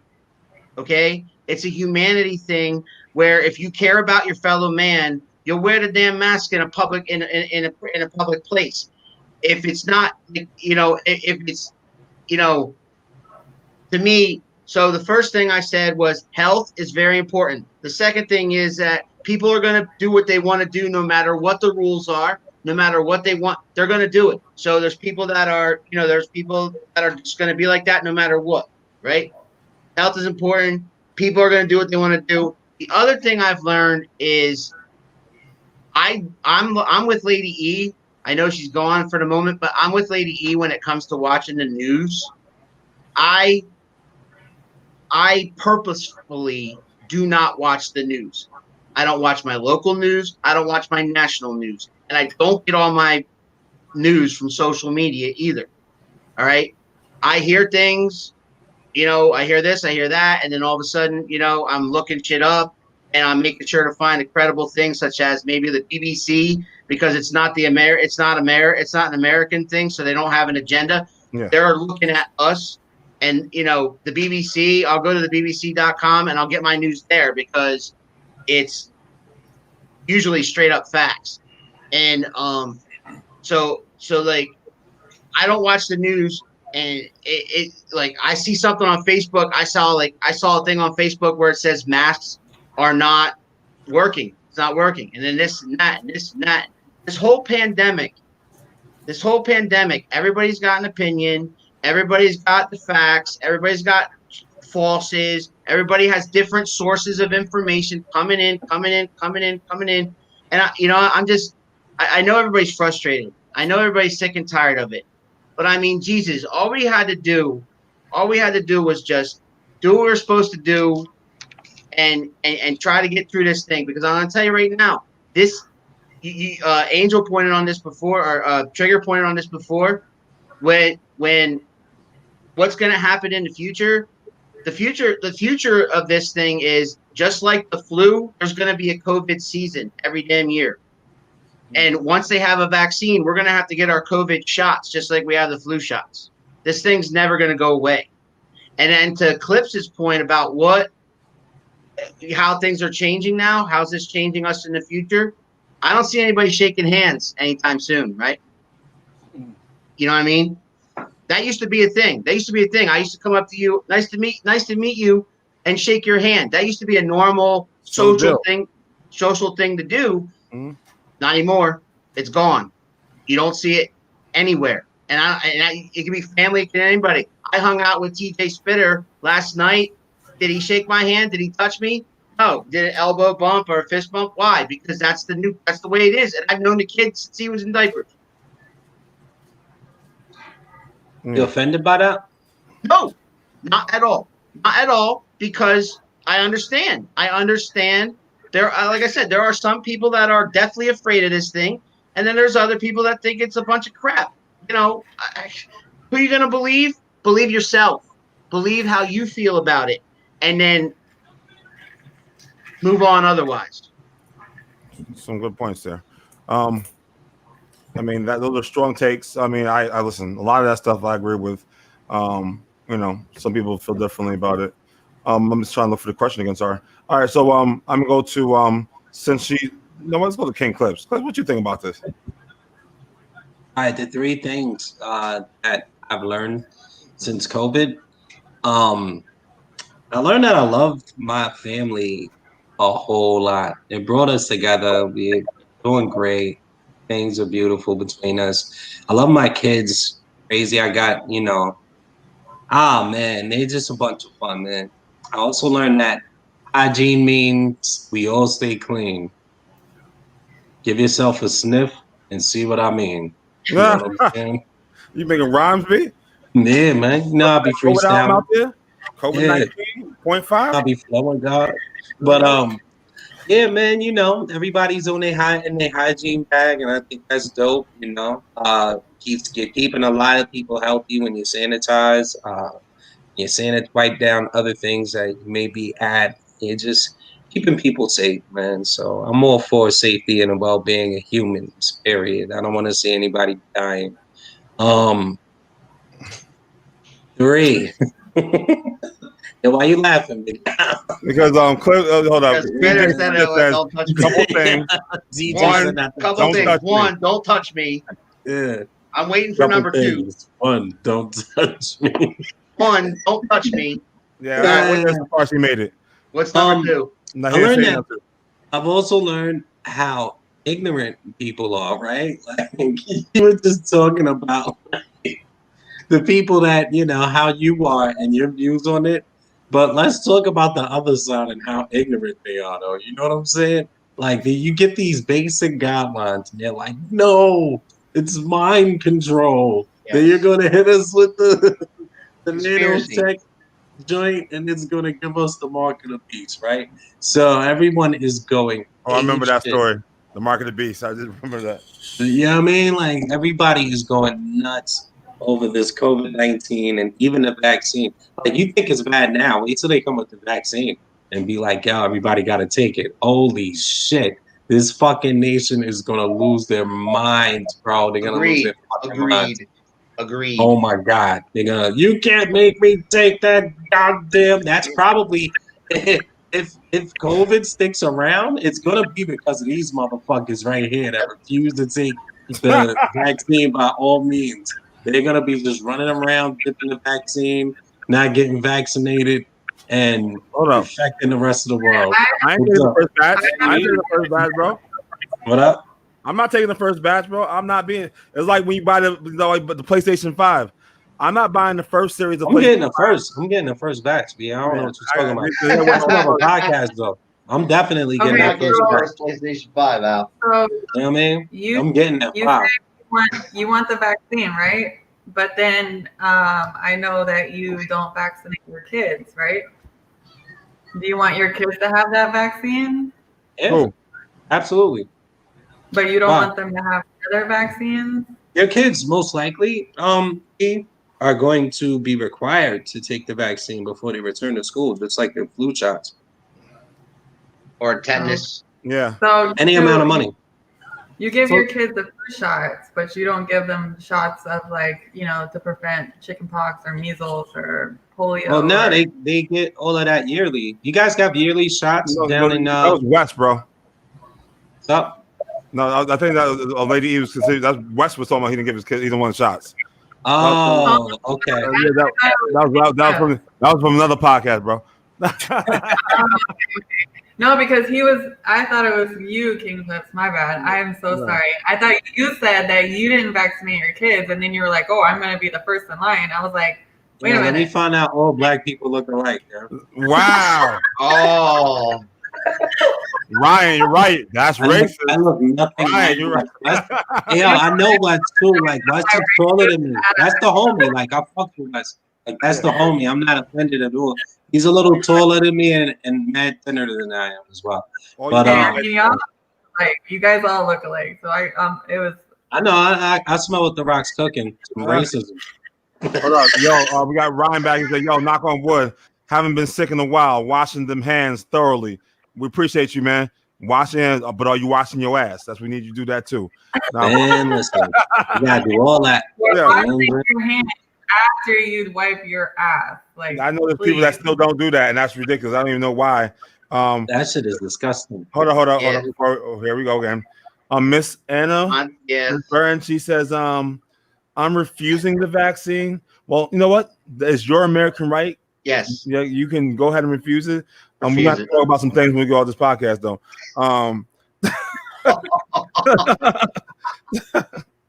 And oh my, Oh my. Here's the wow. Ryan said that you racist. He's just fucking racist. You know what? thing. No, he responded to what I said. He's right. Yes, And you, they all- that is racist. You, Yes. so now you come along to the side. You agree with us right now, Ryan. I knew we were gonna get you somewhere. You gonna come on with this team. Yeah. Here's the thing with this whole thing here. Just imagine if people were back in the day talking about, oh, I don't want that polio vaccine. I don't want that measles shit. No, let's not have it. Right. The Ebola virus. Like, come on, look how many shit that vaccines have eradicated from already, and y'all still saying no. Like, No. they don't have to. Like, it's not. So here's another concern. They're gonna put a chip in you. Are you fucking serious? They got a chip in you already. It's called your cell phone. Wherever the fuck you go is in your damn pocket. And if you're off the signal, that's anything you use electronically has a signal. And if they want to find you, listen, they will find you. There's no hiding from it. I don't know what the fuck y'all thinking. Yeah, they can find. Yeah. Yo. Let me get to Matt's comment real quick. I know you're on fire right now. Oh man, He said, "Do you think microchips will be inserted with vaccine for tracing purposes, amongst other things?" Yo, listen, the Wu-Tang said that it would back in the 90s. You remember? Hey, y'all remember Killer Army and them? Sons of Man? Yeah, Sons of Man. Sons of Man. They predicted all of this, God. Yeah. They saw in their third eye. I'll tell you. Here's the thing with that, though. Basically, there's so many things that they could have already inserted this shit into you already when F1N1. That's a great comment. Also, when they started making your daughter from HPV, was it HPV shots? When they started doing that, it could have been in you in a number of serious things, but you fell in line and got that shit, didn't you? So this is like it doesn't make any sense for the argument, because if they're gonna get you, they're gonna get you. We got red light cameras that'll spot you. If you're in one block, you're in somewhere else. You will be caught for facial recognition everywhere. Also, if you didn't know, driving on the highway, you know that they put these cameras on the railings now so they can take pictures of your fucking license plate. There, you can't run for it. What the fuck are y'all talking about? Do they have facial recognition? Are they using facial recognition yet in the U.S.? I know they are in China. Yes, they are. Yeah, Ybor City Ybor City in Tampa is they have that. You can't walk down the blocks how they got ground zero for facial recognition. Yeah. They've been using that for a while now, since before 2010. Because they know there's a lot of criminals out there to play around in Tampa. But even when you get the vaccine, you can still get it. Like, it doesn't, just like the flu shot. You get the flu shot once a year. You either get the flu afterwards because it builds your immune system or whatever, or it's supposed to like give you the virus to like build your immune system. But then, like, how do you even know like what it's going to do to your body? Because everybody is different. And my son and I got the flu shot last year in like October or something, and him and I got really sick in January with the flu, and we went to the doctor and we were like, yo, we got the flu, and like we had the flu shot, and they're like, oh, well, there's a couple strands of the flu, and they only came up with one vaccine for one strand. But they're not live. And they're not live. What? Here's the thing. That's the big misconception. People believe that because you have the flu shot and you get the flu afterwards, it's because of the flu shot. No, it's because you were already predisposed to the flu, and it took time for it to react in your body even after you got the flu shot. The strand that they inject in you is a dead virus. It's not an active living thing in it. So that is how that works. So that is a misconception. It's actually a myth. And you go to Mythbusters, it'll explain to you why it's not possible with the flu after the flu shot. Liquidated, invaded, physical, disintegrated. So that's okay. That's just dumb to me, anyways. But don't worry, I'm gonna just with the Sons of Man. I can understand if I caught the flu and I didn't know I had the flu, and then I got the flu shot, and then I got sick. I can understand that because it was already in my system. But if you get the flu shot and months go by, that's not in your system, and all of a sudden you get sick. So that's not the same thing. You know what? Or that maybe you got a weak batch of the flu, whatever shot. I'm gonna hit the comment real quick because we got this angry commenter in here that's putting up novels and shit. Oh my god, Anna. Oh man.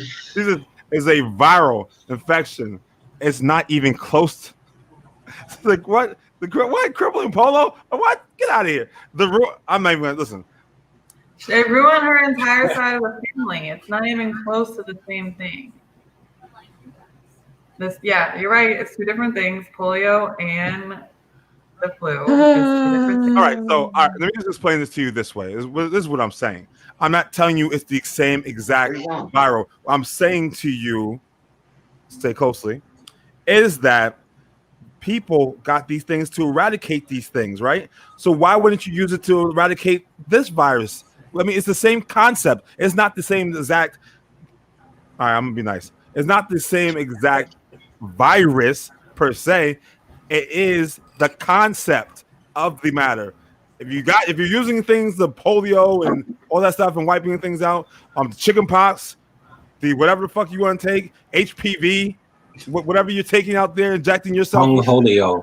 Yeah, huh? He said Tetris. cornholio. But do y'all believe the Tetris shot though? I mean, come on, they tell you take it every 10 years, right? So It's a Tetris shot. That's like the game and shit. That's like if you like metal rusting, you know, tetanus. Oh, tetanus. Oh, he got jokes. He got jokes. He got jokes. Shot. So he got jokes. I see him. Put the shape in the right spot every time. That's a new disease. Like The guy is so square. He needs a Tetris shot. Yeah. It came from the Russians. Yeah. He gonna hit bullshit tonight. It was an acquisition from the Russians. Tetris acquisition. Tetris shot. And here we go. I can't. Be careful. Be careful. Tread lightly.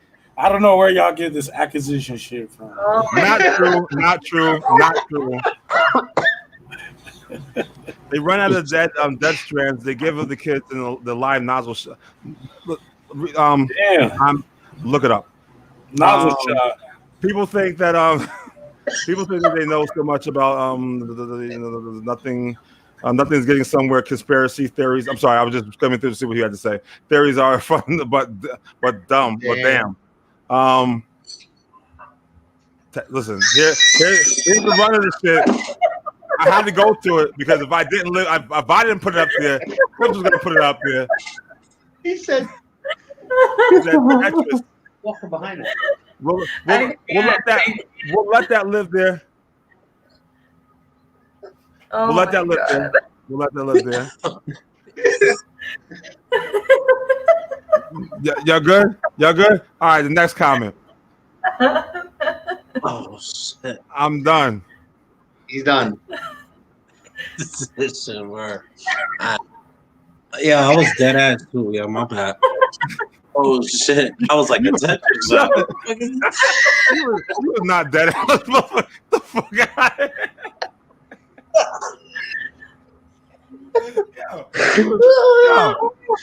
Off the rails. Off the rails.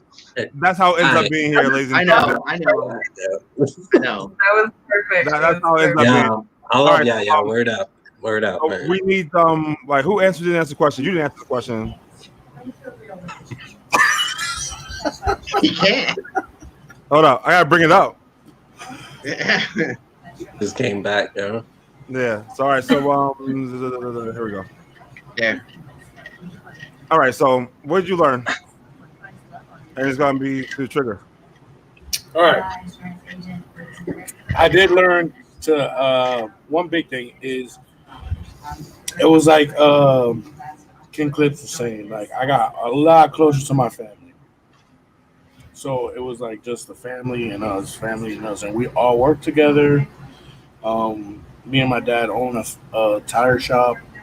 So it's like, me and my dad, my brother, my cousin, and a couple of employees or whatever, but we're always around each other. We stay close.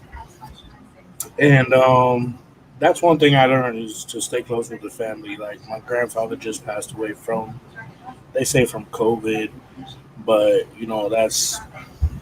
that's neither here nor there. But it's taking a toll on everybody because like everyone's like fuck, and we just try to stay close, and any differences that you might have with somebody that you love, just squashing that and keep moving and shit like that. So that's one thing. The other thing is just like I learned something about me. Like I go to Walmart and I'm like, yo, look, I can't stand being around so many people in Walmart, but now you got a mask on. You know what I mean? So it's like, fuck. Yo, I'm like double anxious for that bitch out sweating and shit. So I learned Trigger. We apologize, okay, for laughing when you're talking, okay? Nah, let him go. Yeah. So no, I'm sorry, everybody. TJ want to put out he make these faces and shit. I wish I could. Hold up. What'd he say? What'd he say? Yeah. Look at his face.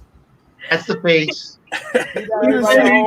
That's the This face. is what we laughing at. So we gotta Google that. We gotta Google that picture. He makes that same face whether he's laughing hysterically or he's on the toilet.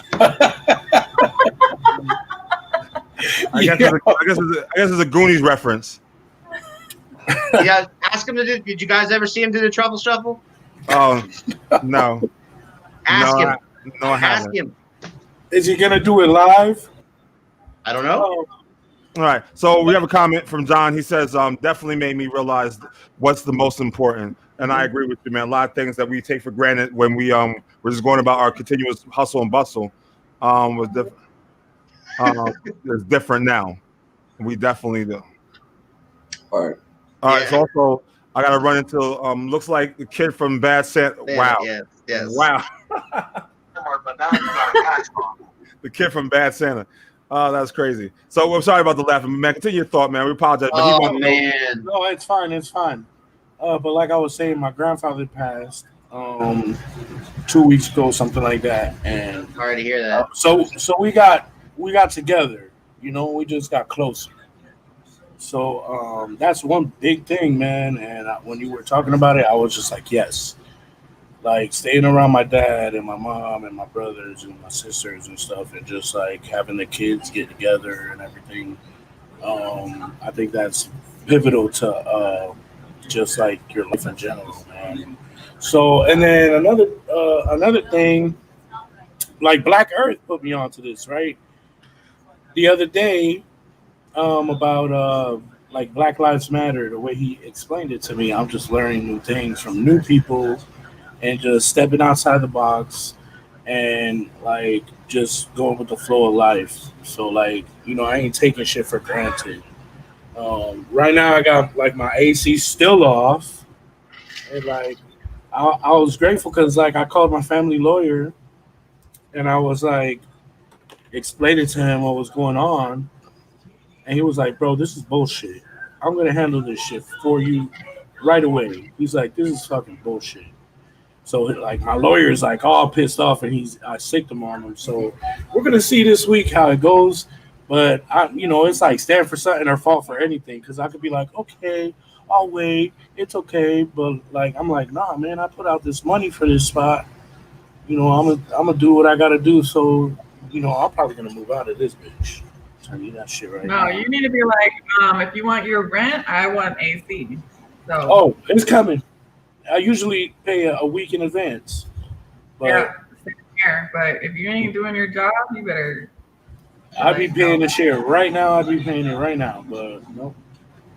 They're gonna have to take me to court or whatever and figure it out because I ain't liking this shit. Yeah. So yeah, On that.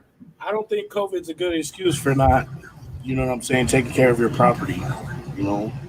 So it's just stuff like that. My son's gonna do completely online schooling for at least the first half of the year.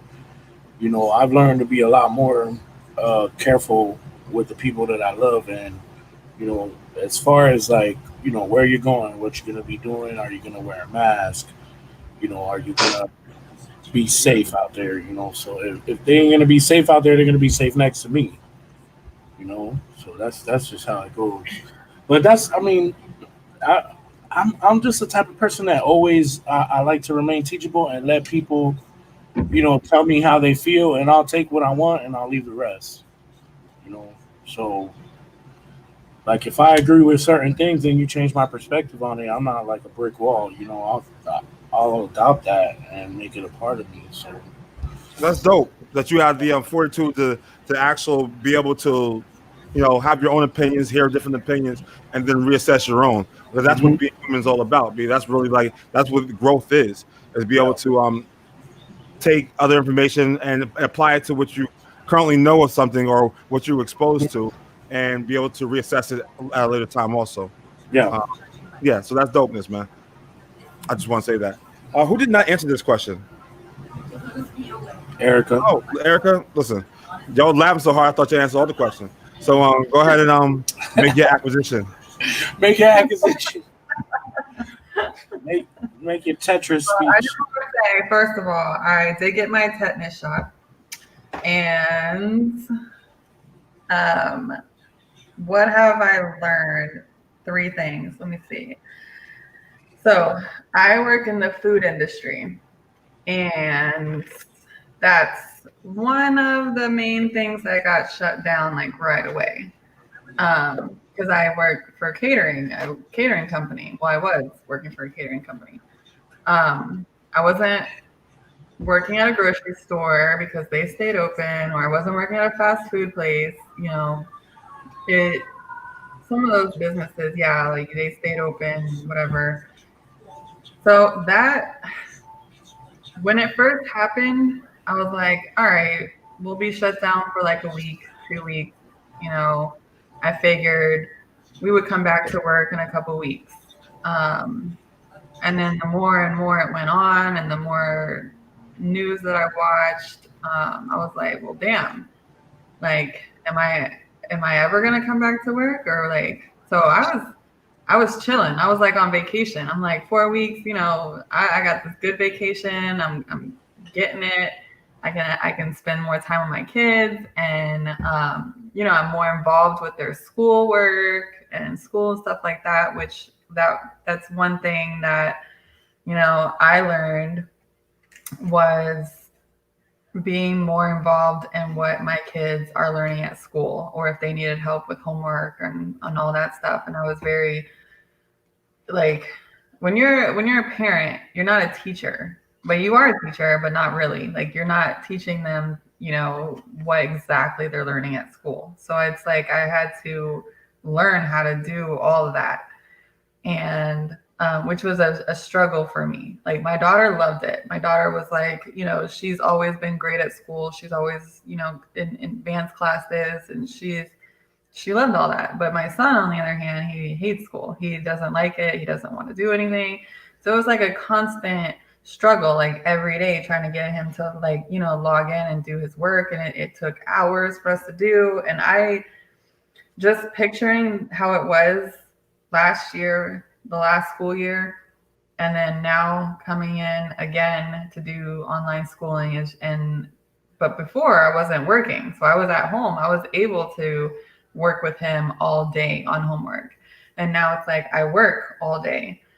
So I'm like, that's a little frustrating for me. And it's going to be, I mean, luckily it's only 1 week for now, but it could change after the 1 week. They could just decide, you know, what if a kid gets sick, you know, or a teacher gets sick and they have to shut down the whole school again, or whatever the case.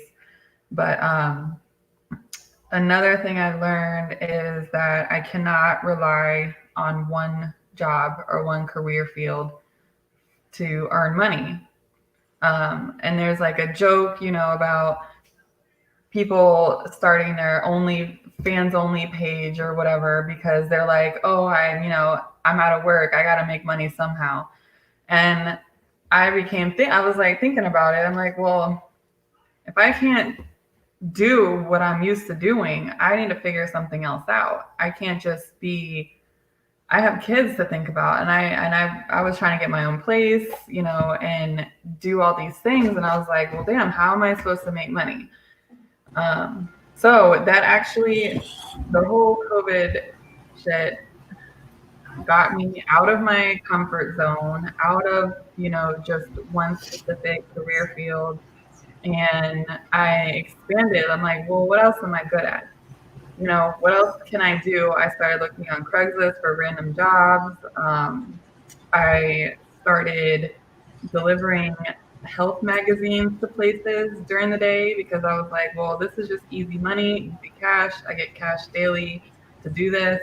I took my kids with me in the car delivering shit. So I was like, I got out of, you know, just the basic everyday of what I was used to. And also, you know, I started doing the promotional and you know, modeling work and stuff like that, and which, you know, got me cash daily too. So I was like, okay, well, now I'm making money again, and now, you know, I can start paying bills and getting my own place and all this stuff. But it took me, I guess, it took COVID for me to realize like I can't just rely on one kind of income. Like I need to be more well-rounded in other things. And it got me starting to go to classes for being a counselor. We started this podcast during the quarantine. I have met so many people, and it's like you're supposed to be isolated in quarantine, but I've met more people during quarantine than I have not like out of like not in quarantine. So I am thankful and blessed to have met all these people that I have met, like all of you guys and everybody on Power Pcast and all that stuff. It's like I would have never met you if it wasn't for, you know, Black COVID. Earth and this and COVID. And yeah, it's like, and People. and I'm like, You people. you people, you know what I'm saying? Yeah, before we. What you mean, you people? Listen, That God, includes me. let us That finish our includes thought, me. B. Is it us and them? Because I want Big Al Lebowski to say he's about to bow out. I want to at least get him to say his goodbyes. There. Okay. Yeah. Right, so- I said everything that I want to say basically. So I appreciate it. But Big Al, we'll give you the floor. Please let everybody know how we can get in touch with you, watch you on your show and everything like that, and give us your cancellation before you're on your way out too, bro. Oh man. Guys, first and foremost, thanks for having me. I love my Clockwatch family. I would have never met any of, and to Lady E's point, I would have never met any of you without the pandemic. So, like, I'm a silver linings guy. So, if there's a silver lining, I met a lot of people. You know, I as far as reaching me goes, man, I am on Saturdays around the turnbuckle, 6 p.m. We have lots of guests lined up. We are working our way towards actual WWE stars. I'm making connections every day, and I'm, you know, in the future, most likely September, late September, early October, I plan to have on Samu from the Wild Samoans Wrestling School, WXW. He used to be on a tag team years ago, and I know if you don't know anything about wrestling, you don't know who he is. But I also have other people lined up, and it's been so exciting. I'm so glad to be even if it's a little part of the Clockwatch family, and be on, you know, with you guys. I surely appreciate everybody's opinions tonight. I surely appreciate everybody's comments that came on. I surely appreciate you all in this room and everybody else, Chrissy, Montana, you know, everybody else in the Clockwatch group, in the Clockwatch family, and I am so glad to be part of it. Like I said, Saturday night, 6 o'clock, check me out, Round the Turnbuckle. Everybody here usually checks in, says hi, and I love that. And again, you guys are fantastic, and I love the work that you guys are doing. I love the conversations that you guys are having, and I'm so glad that you let me be a part of it tonight. With that, I thank you. I thank you for joining us tonight, man. It's been great having you on. Please tune in to Around the Turnbuckle, and you will see him back on our show again. Just thank you for bringing such a presence to us, man. Styling, profiling. See y'all later. Woo! Bring it on, baby. Bring it to me. I'm out. I'm out. I'm Get out. it. Peace out. Hey. I like how he. All right, Al. All right, Al. Thank you, brother. Good to see you. I was waiting for him to come back in the screen. Like, I ain't done yet. That's what I thought he was gonna do. Straight up, man. Like, It didn't happen that way. Your brother gave you a big shout out. Great job, TJ Spitter. That's dopeness. We're gonna hop into the next subject because we are running in short of time. So let's dive into this. I know we have one lady on our panel right now, so Dr. Love is about to come on in. ooh, Let's I am speak to. Yeah, that's what she says. Can you really help who your heart falls for, or is it just your subconscious? So, since you're a lady, I'm gonna let you. We're not gonna. No, what? No. I'm not We're going not gonna first. start with you because we need that lady opinion after it. We're gonna start with Trigger because Trigger told me that he about to write a love song and a love novel. The Tampa, the 813 love book. So, in the Tampa album, yeah, the Tampa album, bro. So tell us about that. Maybe bubblegum and something else. But look, so can you really help who your heart falls for, or is it just your subconscious? You know what? I don't think you can help who you fall for, because I just know that for me, like, I was at a point one time in my life.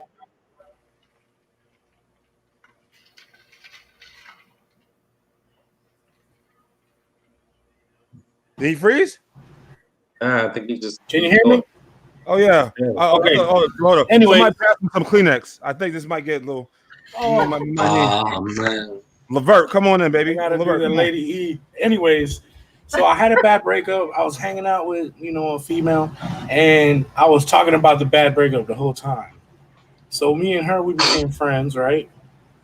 I didn't want anything to do with any female like that. And then it just happened. It just happened. Straight up. It just happened. Like, yeah, it took forever, but it just happened. Like, over the course of 6 months, I'm talking about chilling with the girl. I didn't want nothing to do with her like that. I was talking to my friend, like, you know what? I gotta get rid of this girl. I think she wants to be with me and shit. I gotta get rid of her. And, wow. And, yeah, no, for real. And then diving. She was consistent enough. I wasn't like, oh, I give up, but she was just like there. You know what I mean? So it was a hard thing for sure. It wasn't like, it was. You're trying to Biden slide your way out of it. I tried everything. But either way, I think that once you fall for that person, it's like it's done. Even if you move on in life, you're still gonna have some residual acquisitions in there. So you're saying that that you were trying to fight off the love, but the love was so strong. I don't know if it just brought you in, and you try to fight it because you didn't want to look some way in front of your boys. No, it's not about my. I don't give a fuck about how. She was. Hold up, I don't want to talk about. It's not nobody like baby mama, nothing like that, is it? No. All right. So she was unattractive, and you felt a certain type of way about it. She's very attractive. Oh, okay. Why was you running, boy? Why was you running? I was running away from love, baby. Because I just got out of one with another attractive one. You can't help when you fall in love with. That's what's right. I wasn't. Because you're not in the mindset. You're just not there. You're not there. It's like, oh, you want to chill with me? Oh, okay. It wasn't. You can't fight the love, man.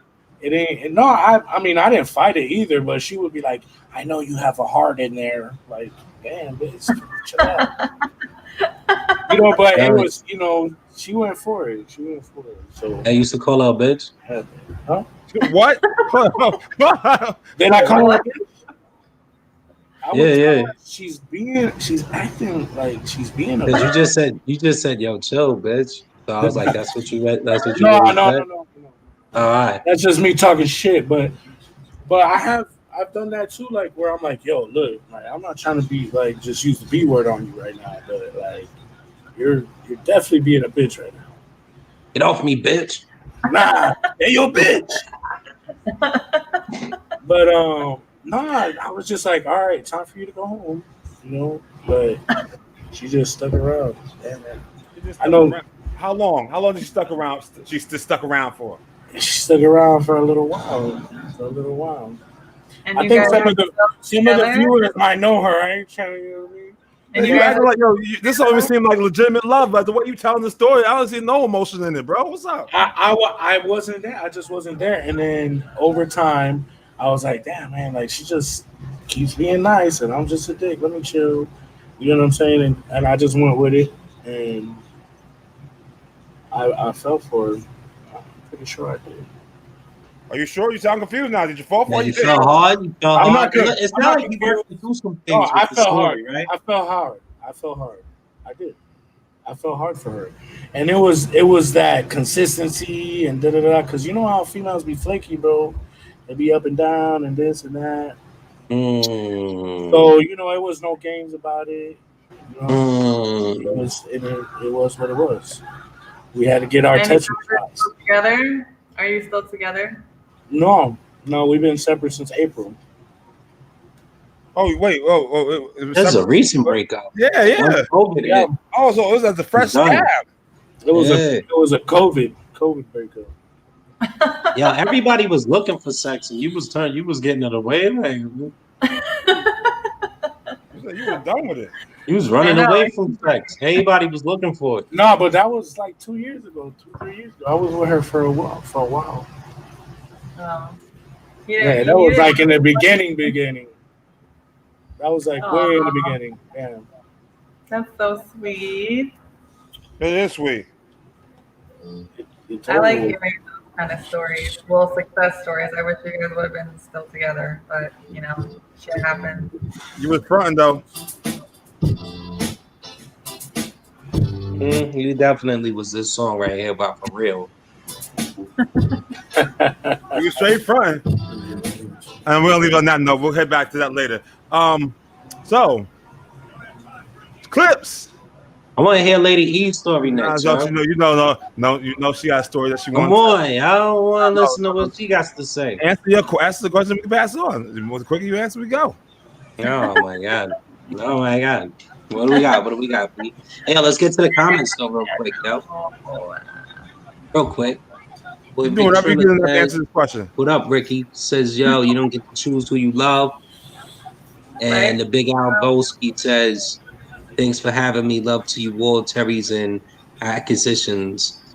Amen. Tetris and Acquisitions, 1999. Terry Tetris. Word. I'm not even Tetris. Terry. All right. So, can you really help who your heart falls in love falls for, or is it just your subconscious?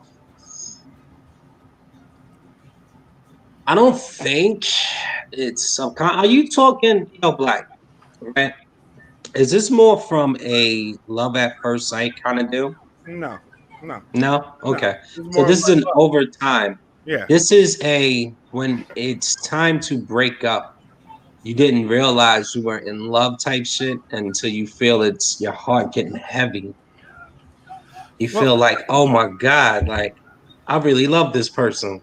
Well, we say heart, right? But our heart doesn't have a brain, right? So is it really our subconscious that is falling in love with, that we're trying to say that is our heart, and undoubtedly being our mind, the deep down is something that's triggered by that person to make you fall in love with that person. Such a good word, triggered. Trigger, that's your name, dude. It's an epic word. No, I don't think I do think that you can help who your heart falls in love with. Absolutely. You know what I'm saying? Because if you have any sort of feelings or emotion towards an individual, and you know that situation is toxic for you, you can always press the abort mission joint button. You know what I'm saying? You can get the hell out. So you can help The injection seat decides to fall in love with or not. Or you can, it's just like that fucking game show that used to come on, Change Your Heart. When they used to, after the date, they used to put up the cards to say stick together or have a change of heart. Yeah. Like, you know what I mean? If they feel better about somebody else, or they feel like they would have a thriving relationship with someone else, and they would put up the change of heart card. You know what I mean? So you can definitely dictate who your heart falls for or not, or allow yourself, should I say, to fall in love with someone or not. But then that's an actual thought, then, isn't it? Isn't that really a thought? It's not subconscious, though, is what you're alluding to. Well, I mean, it is your subconscious, subconsciously. Like you're falling, like you're kind of. You shouldn't fall in love with a thought. Yeah. If you can make a conscious decision on that, he's trying to do some wordplay shit now. Yeah. But if you can make a conscious decision, I'm real talk now. Triple on If top. you can make a conscious decision on who you want and want not to be with, then you definitely are in full control. And that has nothing to do with your subconscious at all. Okay. Okay. Is your final answer? I think, I think I'm gonna run with that, man. You know what I'm saying? What? You Okay. don't want to phone a friend?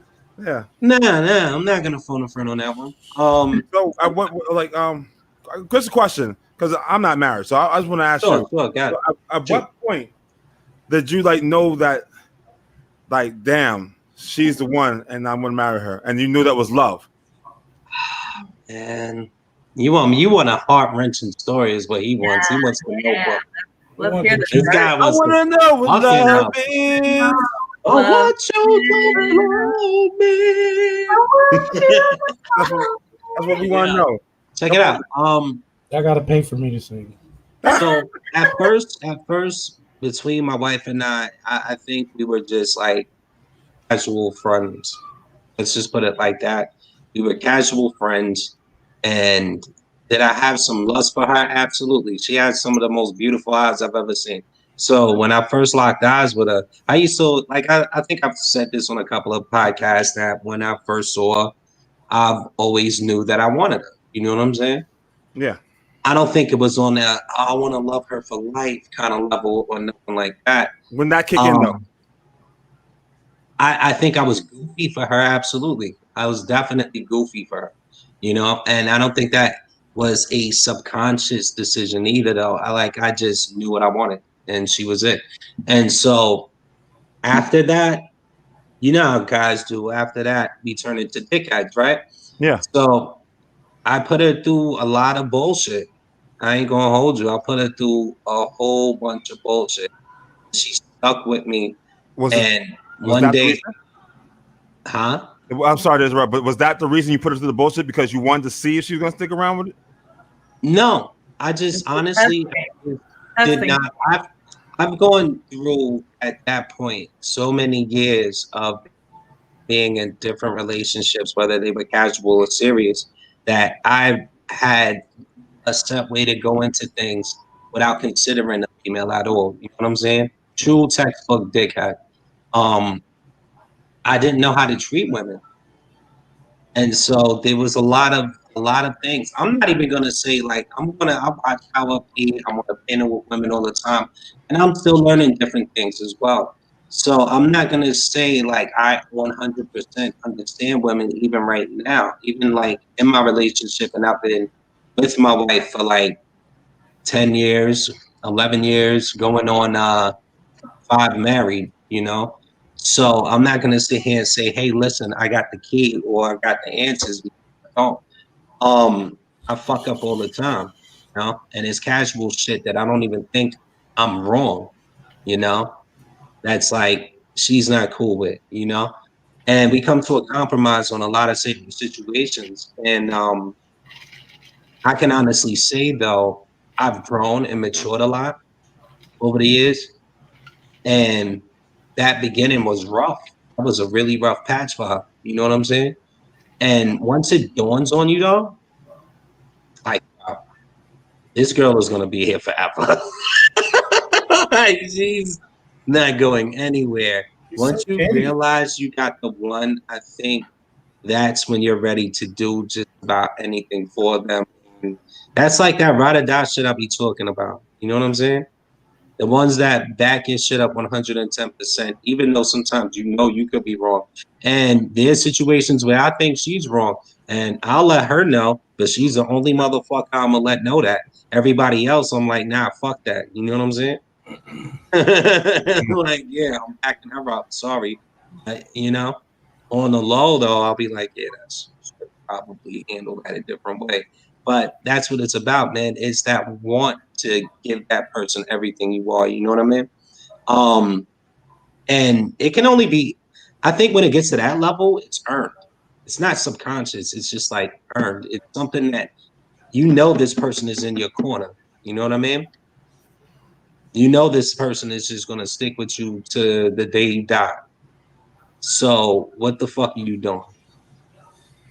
don't think chances of finding that, like really in life, are extremely few and far between. You know? Yeah. Few and far between. So I'm still gonna go with it's not subconscious, it's something you can control.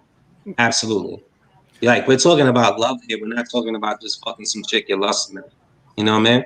We're talking about somebody that is going to legit be there forever. I mean, if that's what your definition of love is, I mean, hey, everybody's perception. Someone who's got your back, right? Someone who supports you, man. Someone who supports you emotionally, physically, financially, if need be.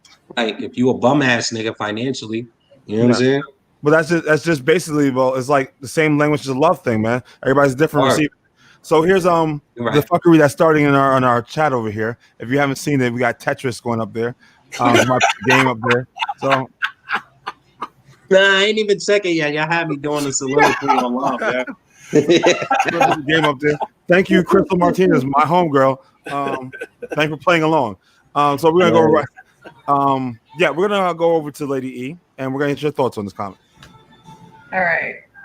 So I love talking about love and relationships. It's like my number one forte topic.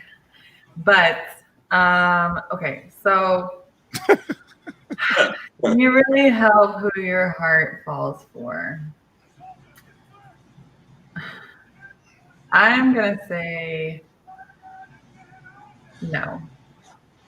Like, I don't think that you can help. You can't help it. It's like, I mean, it just depends on where you're at in your life. So if you're looking for love, say you're on a dating app or you're dating and you're trying to like really find that one person, and you're like, that would complete your whole picture. Like you have everything else in your life all together and you're just trying to complete that one piece of the puzzle, and you go out searching and you wonder why you're not successful in it.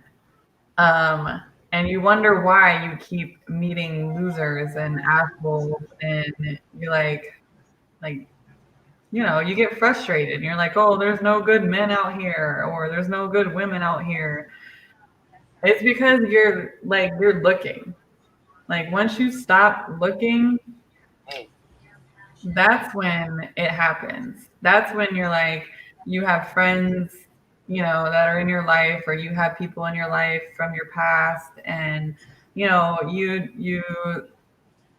share your experiences with these people, or you meet new people and you guys have common interests, but like it's not like a forced thing, and like the more that you get to know somebody, or the more that you hang out with somebody, it's like you get to know this person, but it's not like you're not thinking about,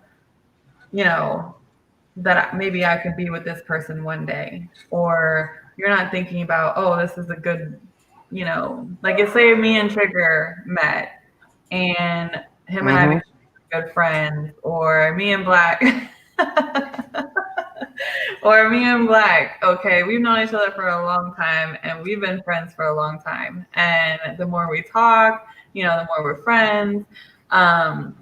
It's just like, what this person's about, hold on. Are you friend zoning me on here on the podcast? Is that what you're putting me in right now? Is that what you we are friends, but I'm saying like, so if you're not in that mindset of we could be together, or like I want to date you, say it's just like you're friends or whatever, and you're not in the mindset of meeting somebody or whatever the case may be, and it's like the more you hang out with the person and the more you get to know the person and the more they grow on you, and then all of a sudden it happens. It's like a light switch. You're like, well, damn. Organic. Yeah, it happens organically, even though you've been searching for years or months or whatever for this special person to come into your life and sweep you off your feet and be like the love of your life. It's like And then you have this friend who's been there the whole time listening to all your stories and has your back and supports you. And the more and more you talk to this person, it's like, well, damn, like this person has been there through it all, like through everything. So I guess subconsciously it happens without you knowing, but I don't know. I don't think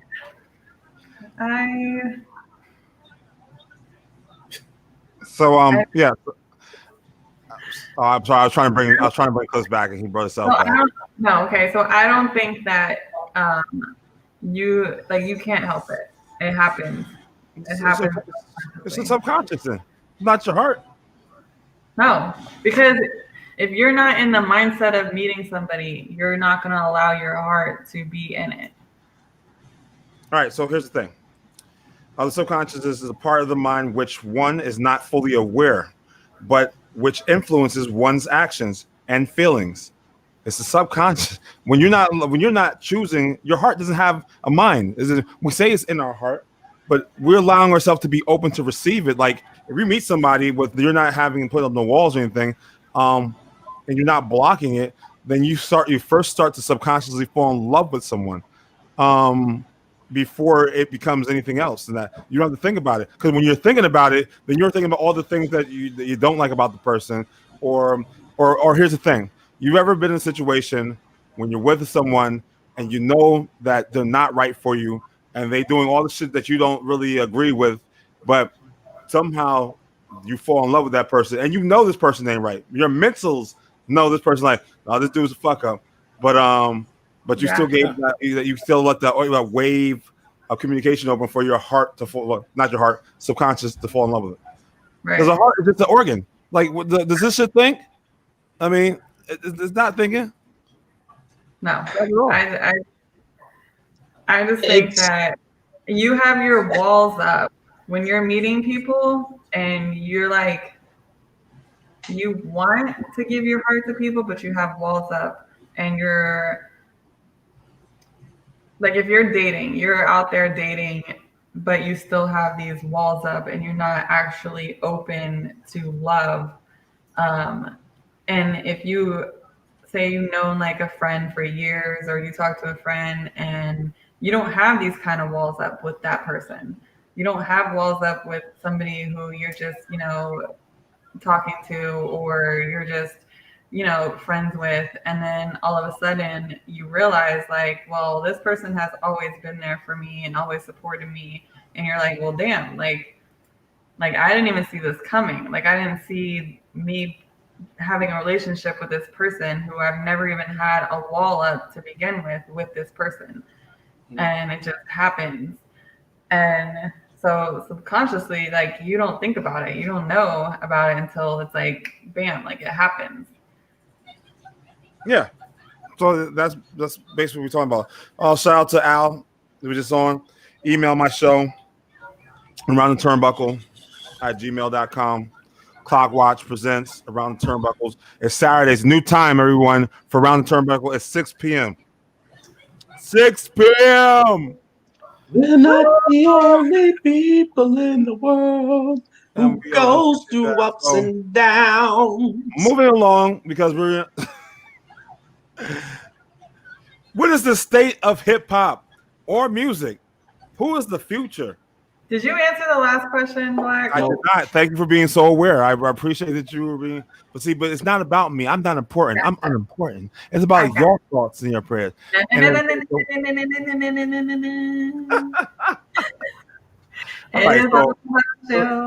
She called me. So I'm gonna answer the question. All right. So basically, can you know what? Subconscious. You can't. You really can't control it. You're like I don't believe the heart is the organ. You can't control who you fall in love with. When you fall for someone, what? Can you get sucked into loving someone? Give it to me. Yeah, you can though. Yeah, you can. You can be. You can be thrown in. You can hate somebody when you meet them, and spending time with that person and end up loving. Yeah, yeah, but it's that's why I can't listen. There's certain things that they play on that they hit on. They might catch you at the right time. You may not be open for love. You may say you'll put up your walls, yo. I'm not ready, yo. I'm not ready to date. I'm in a marriage. I just got out of a marriage or some shit like that. And boom, wow. You know what I mean? They come across some dude that just happened to be, and they, every time they turn around, they was there. I mean, they were around. You know what I mean? And then next thing you know, it turned into something more than what it was. You can't help that. Sometimes it happens that way. You never know who you're gonna fall in love with. That's why it says that song by what was that song? You never know who you're gonna Babyface and Pebbles. Ooh, you never know what love. You could be a man. You could be a what was the saying was you could be a married man with a good wife and good intentions, but you never know out of left field it could come get you, and you may not know that was love. The person you were with, you thought you loved, until it really hit you, or you're actually just confused. One or the other. Subconscious. Don't be scared and confused. Yeah, but I believe that you can't control it because especially if you meet someone who aligns in with your thoughts and your passions as a person, and they line you up because they're who they are as a person. It feeds into who the end of you who you are inside. I don't want to create no more words over here because y'all niggas gonna beat me in the head with it. That was beautiful. We'll just have a list. Yeah, I mean, it does happen, and the thing is, you don't ever see it because if it's pure and it's true, it just happens. You know what I mean? It just kind of like you just fall in line with it. It's either you can fight it or you can go with it. I chose, and it's rare for me to even have that feeling. So when I do have that feeling, I kind of like line it up. I go with it. I see where it takes me. I'm not afraid because it's been like I can tell you that I can count on my hand how many people I can actually say that I loved and actually meant it.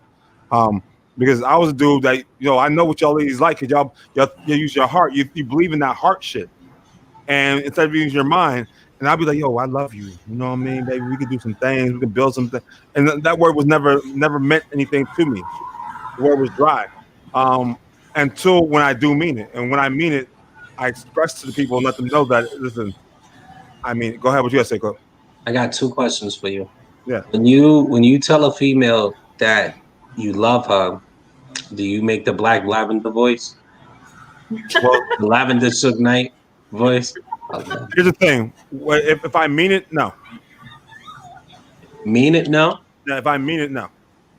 So say it regular. Examples, what you talking about? So he knows. I'll be like, that shit. He whips out the lavender voice. Let me tell you something. I've been watching you around Facebook. Yo, I thought it was a different voice. I seen you and your man get into some things, and I just want to let you know I had this love I want to express for you, and just swing my way. They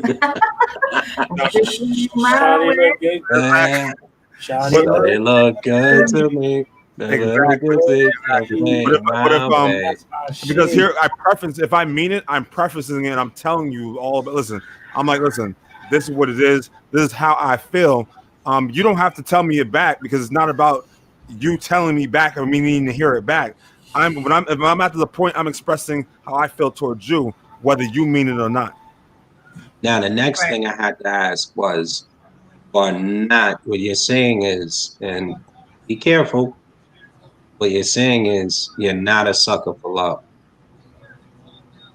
No, I'm not a sucker for love. Nah, I know many of suckers for loves. That's not me. Not the term. I'm talking in general. No. Okay. And the general part, I love the idea of love. I am a hopeless romantic. I am, when it comes down to it, that is who I am. But I would have to feel that with that person in order to all those other feelings to mature. You know what I mean? Like it takes for me to actually show it and to do it and say it and to say it to you on a regular basis. Because if I'm lying to you, I'm not saying it to you all the time. I'm not telling you because I'm not truly feeling it. I've said what I said. I said what I said in order to do what I need to do to get to my destination. But if I'm telling you on a daily basis, or I'm showing you or expressing it in thoughts and our conversations and who like in our It doesn't even have to be "I love you" every day. I don't have to say it all the time. It could just be in the reference of our conversation, our manner. We're not arguing about shit because, listen, it goes so much deeper. I could spend a whole hour talking about That's what I was love. about to say. We might need to revisit this. Yeah, real topic love again. versus that shit you say when you inside a woman. I want you to have my baby. That type of thing.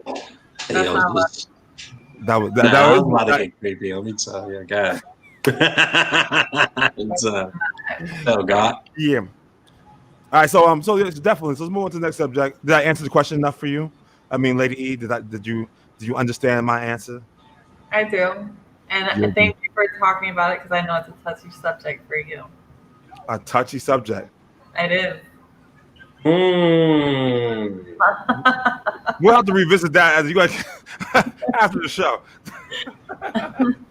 So let's go here. So, like I said, before I was so rudely interrupted, I'm playing. What's the state of hip hop or music, and who is the future? I'm gonna go with one of our artists first because I got an artist right here who spit hot fire. That die line, and I'm speaking no other than Trigger. Oh man, you know what? I've actually like my boy just came back from Cali maybe like a year ago or something like that. He was out there doing some music shit and getting into it out there. But since he's been back, we did our mixtape or whatever. And you know what? I feel just like from the way things are going with us, I'm not just gonna throw myself out there like I'm the future, but like there's so many others like me, not like me, but like kind of at the same level where they're like trying to introduce themselves to the game, and that's gonna be the future of it. Is like because there's dude, I'm gonna tell you what, like if you're gonna rap to be famous, like in these days, and you don't have like $500,000 or something like that, like you're not gonna be famous. You know, and there's people that are coming up and they're making that bread and they're doing what they gotta do to get out there in the limelight and get more people listening to them. And it's gonna be the hustlers that push their shit. That's gonna be the future. You know. So Hey, yo, I have to commend you live on air for your graphic design skills because you put that Tetris shot right together, didn't you? On the clock watch wall. Shout out to you for that. You know what I'm saying? That's hilarious. yo, that's custom, bro. Yo, how fast did he whip that up live on air? That's crazy. But I did that a while back. You gotta look at that timestamp. He's styling. Yeah. How do you feel about styling the state of hip hop or music? Who do you feel is the future up and coming artists? So are you just? I mean, hip hop. What are you keyed into right now? In tune with? Hip hop. I really like NF.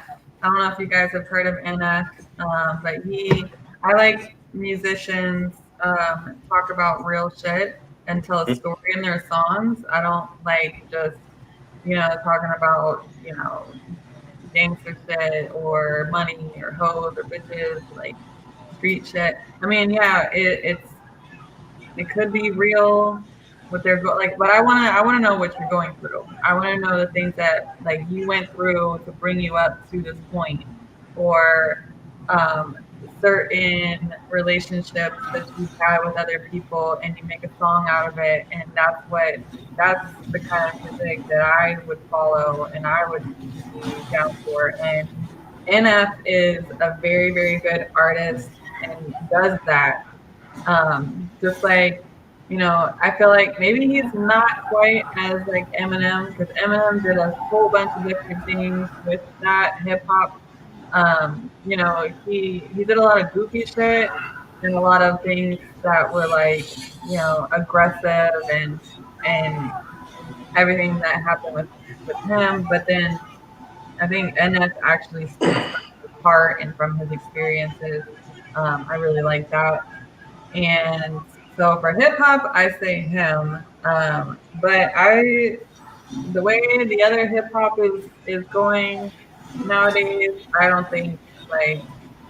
I mean, can we ever get it back to the way it used to be? I don't know. I hope so.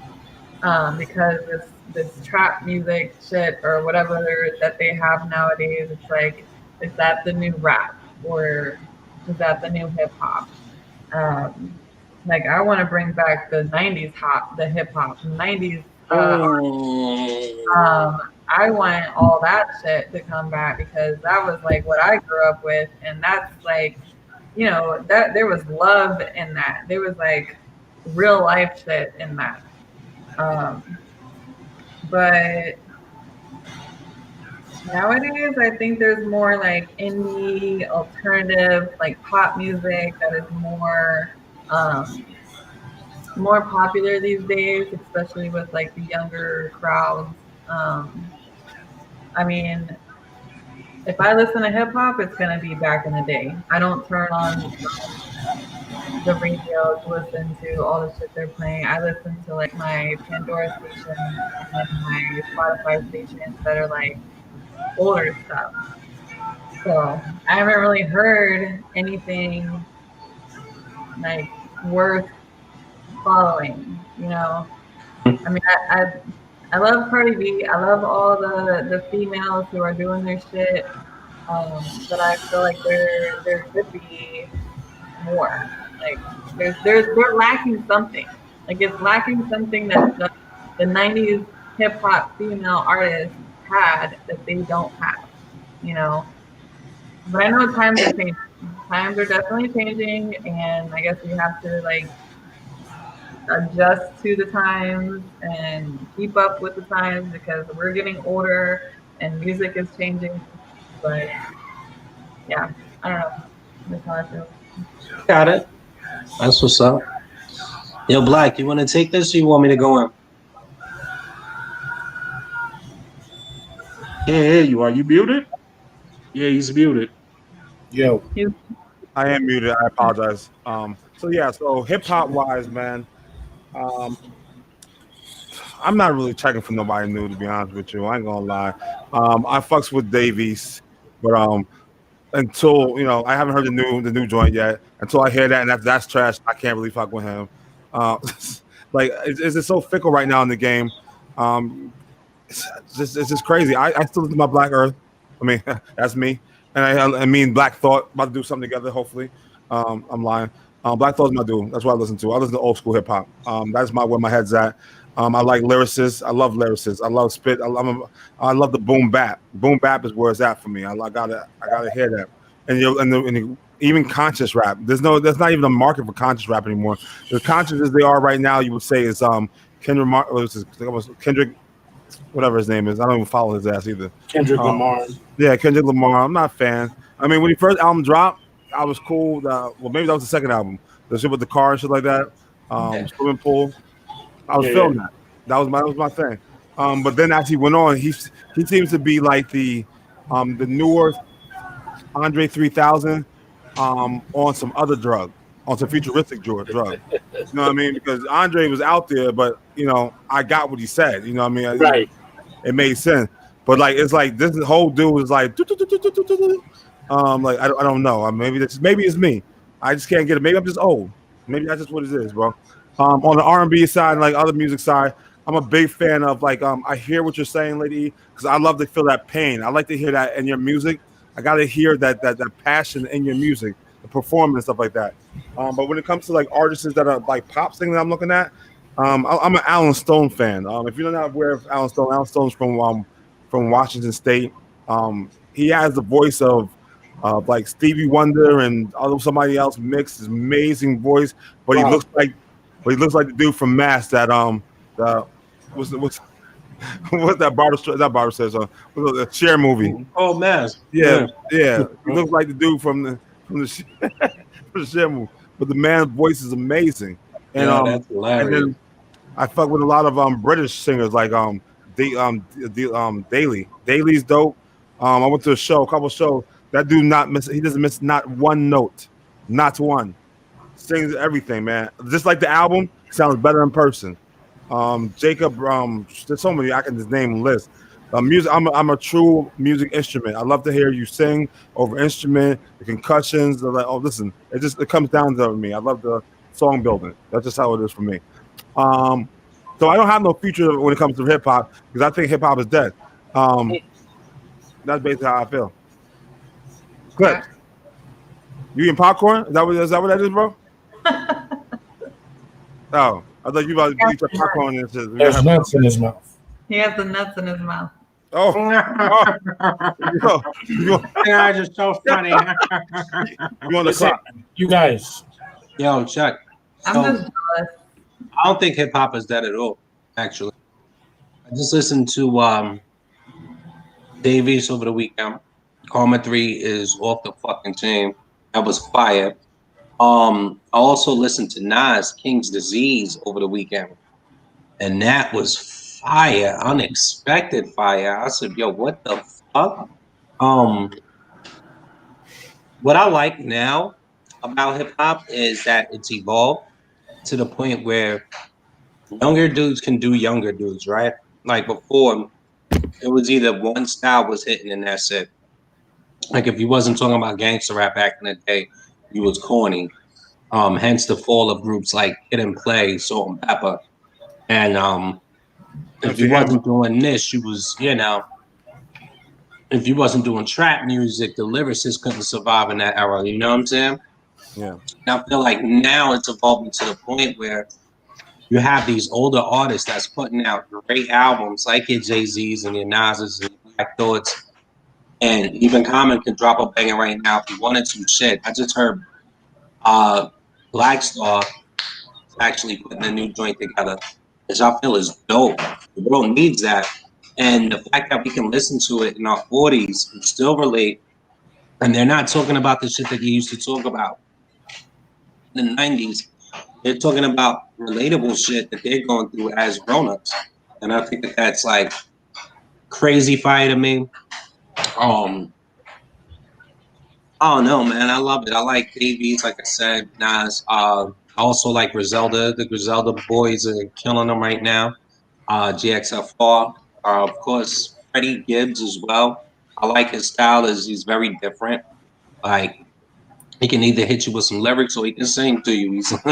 He's a funny dude. Like, I don't even think Freddie Gibbs takes himself serious. Like, and hip hop needs that. We need that diverse, like, yo, I just don't listen to one thing and that's it. Like, you need your lyricists, you need your hardcore rappers, you need your whatever trap artists. You know what I'm saying? You need your drill rap. You need all that shit. Like, I hadn't fallen in line with that if that's what you into. So, but question. what up? No question. So, how far do you have to dig in that to find that for you? I mean, did you, because it's not readily available like anything else. Like, what do you mean? What you looking for? Because you have to find the artist. Someone had to turn you on to that artist for you to find that artist to agree with that. It's more of a thing to where you have to be in tune. Like I found GXFR back in the day. What did you just say? I found Exactly. GXFR back in the day. But listen, that's because I'm on Twitter.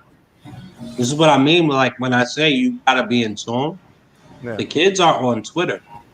Yeah. You know what I'm saying? When you're out there and you've done this before, networking with different brands and companies that you've dealt with. And when you're out there, you have to deal with different social media platforms. So you follow, expect to follow back. I caught a joint from Earl Sweatshirt about like 5-6 years ago from Westside Gun called The Purist. It was with him and Rock Marcy. And my mom was fucking blown, like, yo, this exists? Oh, in 2015, this is here? Like, I'll start going nuts. And so I do the knowledge, and then I got into with Hitler Wears Hermes 1, 2, and all of that. Up until now, these dudes are doing their fucking thing. Like, a lot of people know about them. They're getting Rock Nation deals and everything else. They got like sports announcers talking about them. So it's always, hip hop has always been a thing, where if you was a hip hop fan in the 90s, right? They thrived on like Clue tapes. They thrived on like doo-wop, Ron G. These underground DJs I used to put on for the artists. If you didn't know somebody that didn't have the fucking a outlet to these mixtapes, then you just wasn't getting that fire. You know what I'm saying? Mhm. Eventually you'll get it years later, but you know, that shit'll be old as fuck by the time you get it if you didn't have these necessary outlets. Now, where we live in an information age where if you're not on these different social media platforms and being active and out here networking and being in tune, then you're gonna miss it. It's the same thing. You can attribute that to being old as well. Like I have. I miss things. I'm not on every fucking thing, but I catch most of it. You know what I'm saying? Yeah, If but that's I still don't catch wasn't. it, somebody in my team will and put me on. You know what I mean? So Yeah, but you didn't have to have mixtapes back then because you can listen to unsigned hype on a radio station after a certain hour. You would hear these same Yeah. people come through. yeah, You there have- was no way you were catching Nas the Foulness freestyle anywhere else but a DJ Clue tape, bro. Who? Nas the Foulness freestyle back in the 90s, unless you got that DJ Clue tape. Me. It existed nowhere else. There's it had to exist somewhere else, baby. It had to be somewhere else first before it came there. I'm trying to tell you. Listen, there was always places you can find things at, and you had a sense of you would learn a lot of unsigned hype places, like the magazines where would big them up. They would have you check for places when you would read like the source or the A greatest. certain shit though, Black, you know, is exclusive only to those mixtapes. 90s, we're talking. Yeah, but you. Certain shit was exclusive to that. And that's it. You know what I mean? Like you used to have the Stretch and Bobito show, right? Green You remember the Lantern. Stretch and Bobito Green show, right? Lantern. Stretch Armstrong used to have Yeah. P Diddy used You to know do what tapes. All the shit used to be on there too. All the Mace Lock shit used to come out before. Some freestyles though. Yes, freestyle. Puffy used to put out mixtapes all the time. In the Listen, city. I'm sure, but you wasn't getting.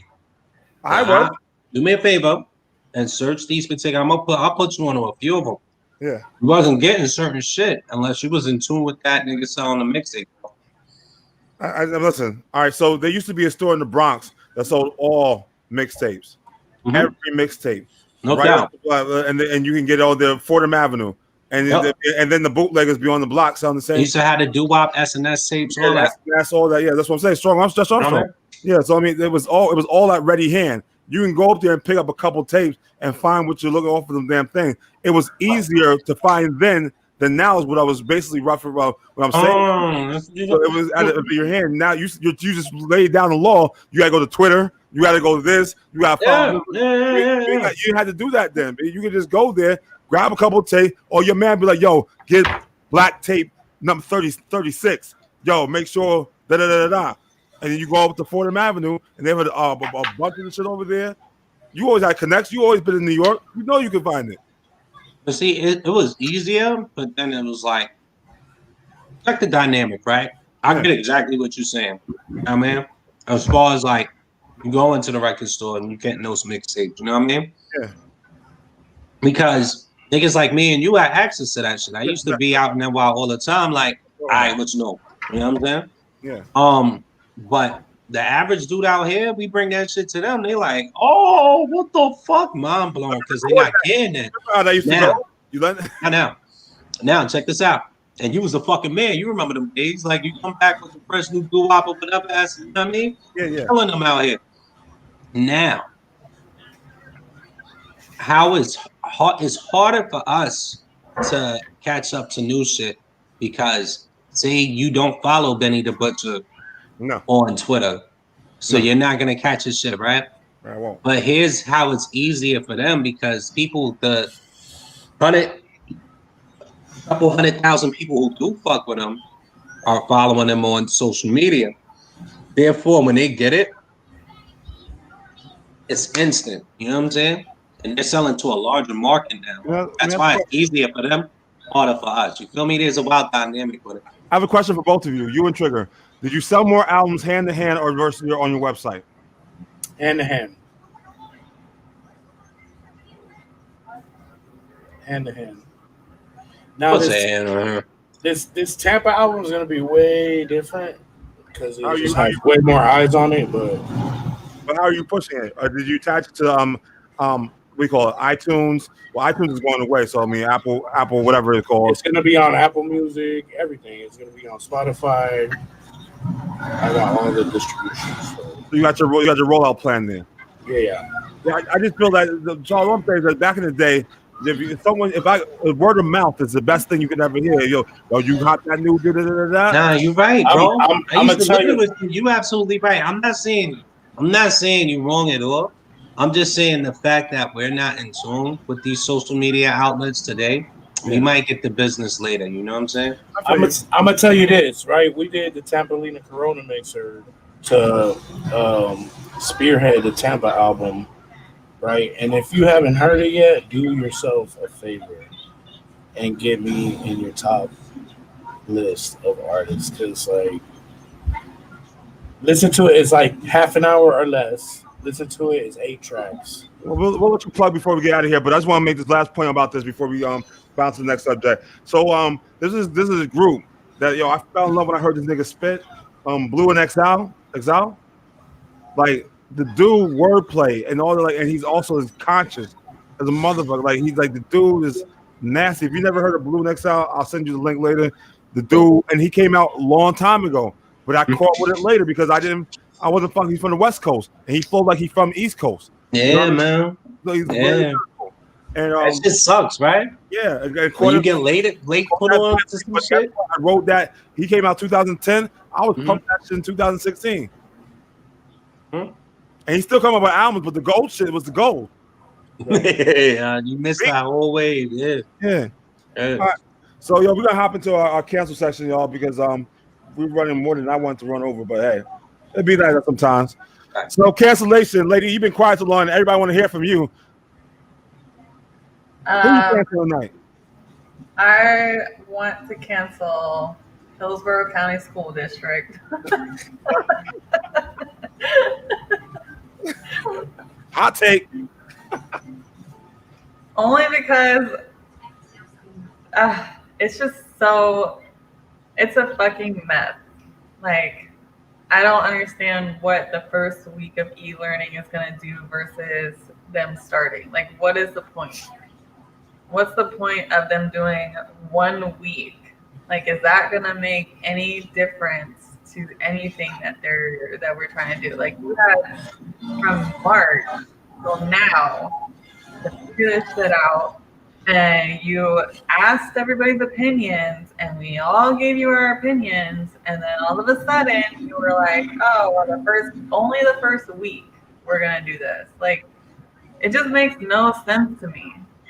And for a lot of families and single mothers or single fathers, it's a struggle because people work. Like, people have jobs, and not everybody's a stay-at-home parent. And it's just very, very frustrating for a lot of people for them to do this. Like, it was already, like, I understand them wanting to keep people safe, teachers, students, all that stuff. That's great. But we've opened up so many businesses through the whole summer. And then the fact that you're like, oh, we're going to open up the schools again too. Oh, wait, no, never mind. We might. Oh, no, yeah, we're going to do it. No, but yeah, we're going to change our minds. And it's just like, it's really frustrating. And I don't think anybody, including me, knows what's going on. And I'm very stressed out about it. Very stressed out about it. You got to say my. I'll go there. So look good. You gotta pour you some That's just sucking it, Duffy. The boys know. I'm gonna send my kids up north for you, Black Earth, because you got the whole university up there. So I know they're gonna get a great education with you. And trick love the kids. I'm gonna send my kids up to you, and I'm gonna let you do that whole online schooling shit with them. So excellent. Listen, come on, send me to university, bitch. I would check my prices though. Listen. What's the friend discount? What's the friend discount? We can't talk about that on air. Lovers and friends. It's a good look, baby. Yo, you was wow. Anyway, don't make me sing, Black Girl. Don't make me sing. we can write something else. Are you done with your cancellations, my dear? Are you done canceling Hillsborough? Listen, I think the school district is gonna be at your door tomorrow morning. That's fine, and I will totally voice my opinion to them as well because I hope they're listening. It's just bullshit. So Tell them. Tell like a TI is. Yes, ma'am. Yes, ma'am. Yes, ma'am. So I don't agree with it. after she's done with her cancel, then Trigger, you go ahead and tell yours your cancel is, bro. Are you done? You're done, lady? You are. I mean, I'm done for right now. I don't know. I could speak on a lot of shit You for can hours. cancel some shit. Well, But then we're gonna have to create a cancel show for her to cancel motherfuckers. Yeah. But I'm gonna let you go. I'm gonna let Cancel you the go. Lady E Tuesday nights. All right, so I'm gonna cancel Gray Jones again. My AC is still off. I got my lawyer now. My lawyer seems excited. He's like, "Yeah, we're about to fuck some shit up." Question though, how? Isn't courts closed? Is it what? Courts are closed, aren't they closed? They got Zoom, so you know what I mean. Like everybody that's been doing court shit, like they've been doing this shit on Zoom. You know what I mean? You never went to jail and you took the Zoom with the judge in the morning? Yo, hold up. Like, how's that work though? Like, say you gotta go to jail. Yeah, we need you to report here. Go to jail. You lost your case. I'm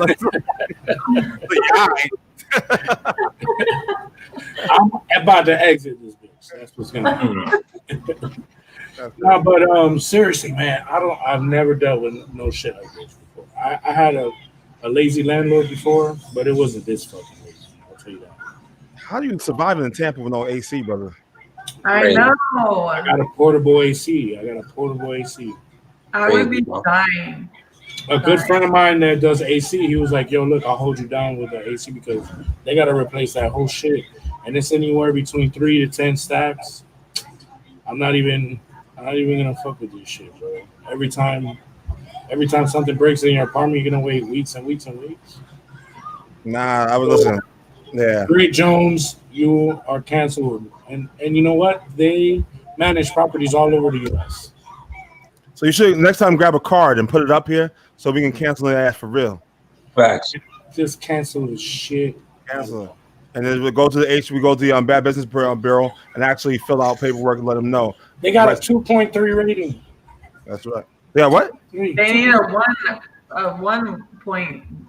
Listen, now I got me some accounts. Now I could give them like good 9 1-star reviews.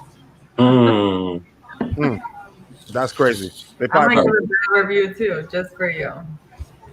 Yeah, that would be fraud. Thank you. We don't associate with that. When Lady E's on the screen, it gets hotter in here. Listen, that sounds like you're getting up there in age. How old you, brother? Definitely talking pro shit too. You Alan. Yeah. Yo, said, why they call it menopause? It should be womenopause. You're on the clock. That's a good question. That's a great question. He styled it. All right. Heck, man, I'm one to cancel stupid drivers, man. Why can't you say in your fucking lane? You know what I'm saying? Like, I hate when I'm driving big and I'm in my lane and here you come all off in mine. Like, what the fuck are you doing, yo? You can't stay in between the white and the yellow line? Get the fuck out of here. Like, yo, I think the driver's test should, like, be for miles. And if these motherfuckers can't stay in their lane, they got to get the fuck out of here and retake the test in another 2 years. Like, come on, man. Start taking this shit serious because I'm not trying to die because of you. You know what I mean? Like, I had to swerve just the other day. I'm driving through Phillipsburg on my way to Easton, and here comes some motherfucker coming around the curb all over on my side of things. I'm like, word, B. You know what I mean? And it's crazy because, like, I'm usually on it. And when I see it, I'll just like lay on the fucking horn I'll try to blare you off the fucking road. I don't care if you don't know how to drive your truck, your SUV, or whatever. I'll try to blame you off the road. But this particular day, I'm in a good mood and I'm chilling. I look up, here come this motherfucker all off in my lane. I'm just like, I mean, hit the wrong round. I hit him with the wrong round. And I got back in my lane. I'm like, man, it's like, what the fuck is wrong with people, man? So I'm canceling all crazy ass drivers, man. Get your shit together, man. You know what I mean? It's a good cancel. Well, you shouldn't drive in Tampa then, because Yeah, they fucking drive retarded out here. They certainly do. I live there. I can contest to that. Yeah. What I want to say, And the rain even worse. I'm still canceling the New Jersey police station, Franklin Lakes, man. Now I go get my car, and they want to act all motherfucking friendly, like we motherfucking friends and shit. Nigga, I done hopscotch, took a bus, a plane, and an Uber to the police station to get my damn car, and then they were like, "Hey, how are you, Mr. Austin? We got this rough felt release for you, and stuff like." I'm like, man, fuck y'all. I done spent close to like 5 G's to get my car back. My car, listen, by this time it's a 2013. It ain't worth 5 stacks no more, motherfucker. Fuck that bullshit, B. Like, I felt this might be the big one right now. That's how bad I feel this shit right now. I feel my blood rising with this shit. So then I get there, I got the waiver, right? So then I'm like, all right, where's the impound? They're like, oh, we don't know. What the fuck you mean you don't know what the impound is? Oh, it was a hired private company, so you gotta go to wherever they're at. The impound, I gotta take another Uber after I got the registration from there to another town where the impound is. I'm like, yo, and the lady's like, are you sure this is where to drop it off? It's an industrial area. Like, there's nothing but fucking industrial buildings there, bro. And then I'm like, they said, yo, you gotta go in the back. I'm like, what the fuck are they gonna do to me? Like, I gotta pull around back. I get to the back of the place. The lady's like, this is what you need. There's nothing but train tracks and shit there. I get out the car, and she's ready to peel off and leave my ass there in the middle of nowhere. There was nobody there, not one soul, absolutely nothing. It was me, a black man, in a bandit area where they probably chop up niggas all day and put them on that train and ship their ass out. Anyway, so I get out the motherfucking car. I look to like the right. I got pictures of shit, so I'll show y'all later this. And my car is in this fucking lonely ass little cell. It's like they put it's like a dog pound. It had my car in it, and then there was like 2 other cars that were all broke down and beat up like accident shit. In the middle of some fucking company backyard. It's like they rented this fence area. It was like a damn, I don't even know what the fuck it was. It was like, you wouldn't even think it would be an impound because there was no fucking cars there impounded. Just my car. And then the keys were still in it. What the fuck you mean you left my keys the whole time? You mean I could have came there, jumped over the fence, hopped in my car and drove out the motherfucking fence, and I would have to pay all that money? Would not have been able to do that because they would have been like, shoot to kill next time they saw your black ass driving that. Shoot to kill. Every day. So, shoot to kill some boy. Go without a limit. That's my shit too. But yeah. So anyway, I get the fucking car and shit like that, and the dude, listen. At this point, so the tow truck driver comes meets me there finally. He said, "I'm sorry," and the dude, he seemed like a cool dude until he started counting the money and shit. I'm like, yo, this motherfucker's an idiot, B. Like, I'll count up the money, and then I had to present him like, I forgot what it was like, so 1,700 or some shit like that, right? Yeah. So I'm counting the money up. I'm like 1, 2, 7, 9, 10, 20, 30, and this dude like, hold up. So we counting the money, right? And I'm paying attention that he's not paying attention. So I'm taking money out this pile as I'm doing, put it back in my. I was like, yo, fuck this shit. If he had paid this nigga, I gave it to him. I was like, yo, count just to make sure I got you right, bro. The nigga counting, right? Oh yeah, it's all here, buddy. It's all here. I was like, oh, you sure? Are you sure about it? He's like, yeah, man. He said it's all here, buddy. Yeah, it's all here, man. I'm sorry you had to wait so long. And then he called the lady in and told her the wrong amount. I'm like I paid over some shit, B. I'm like, no doubt. I signed where? He said, just sign right here. I signed there, got there, and I was out. I was done. And listen, and I had me a nice little dinner after all that money I saved. Like, yeah, he looked you out. That is why schooling is fundamental, or you gotta stay home with your kid and teach your ass math. It's simple ass motherfucking math that you need to teach them, especially when you handling money and you driving a tow truck and you wearing flip flops and shit that the color of your girlfriend and shit be like, my G, get it together, B. Because if I was really that dude, I would have gave you like half. And then like, yo, and then I would have been like, yo, that nigga lost my fee. Flip-flop. But that nigga lost because we making transactions in the middle of nowhere in the back of a fucking building. There's nobody out there. I could have told that nigga I gave him all that money. Yo, I don't know what your driver did with my money, but he better find it. I want my car. I could have did all that. But I wasn't that dude. So yeah, so I got my wheels back. Fuck Thank Good you. shit, bro. Good Thank shit. God you have that Word back up. Good shit, bro. for That's real. the story, bro. But that's my cancellation for them. And while here, everybody say your goodbye. So we're going around the horn. We get the fuck out of here. I'm gonna have me a beer or some shit. Lady E, say your goodbye to your fans. All right. Thank you guys for watching. All of you guys who joined in the conversation and left your comments, questions. We all appreciate it. And it made our podcast that much more spicier. And we love that. So tune in tomorrow night for Power P because that's going to be an amazing episode. We have all the females coming on tomorrow night. And I think a few special guests are coming on as well. So make sure you tune in for that. And yes. And Spit and Spitter is on Wednesday, and another Clock Watch is on Tuesdays at 9. So make sure you tune into that. Like and subscribe our YouTube channel. Stay updated with everything that we're doing here. We love everybody who is very active in our group and appreciate all of the love and support and the shares that we get. So if you really, really love what we're doing or trying to do, I would hope that you share this with your friends or family or whoever that you may think that would be interested in what we're trying to do. I know we get a lot of questions about what is this? Like what is this Clock Watch group all about? Or what is this group you're inviting me to? Or, all the questions that I get in my DMs about this this Clock Watch thing.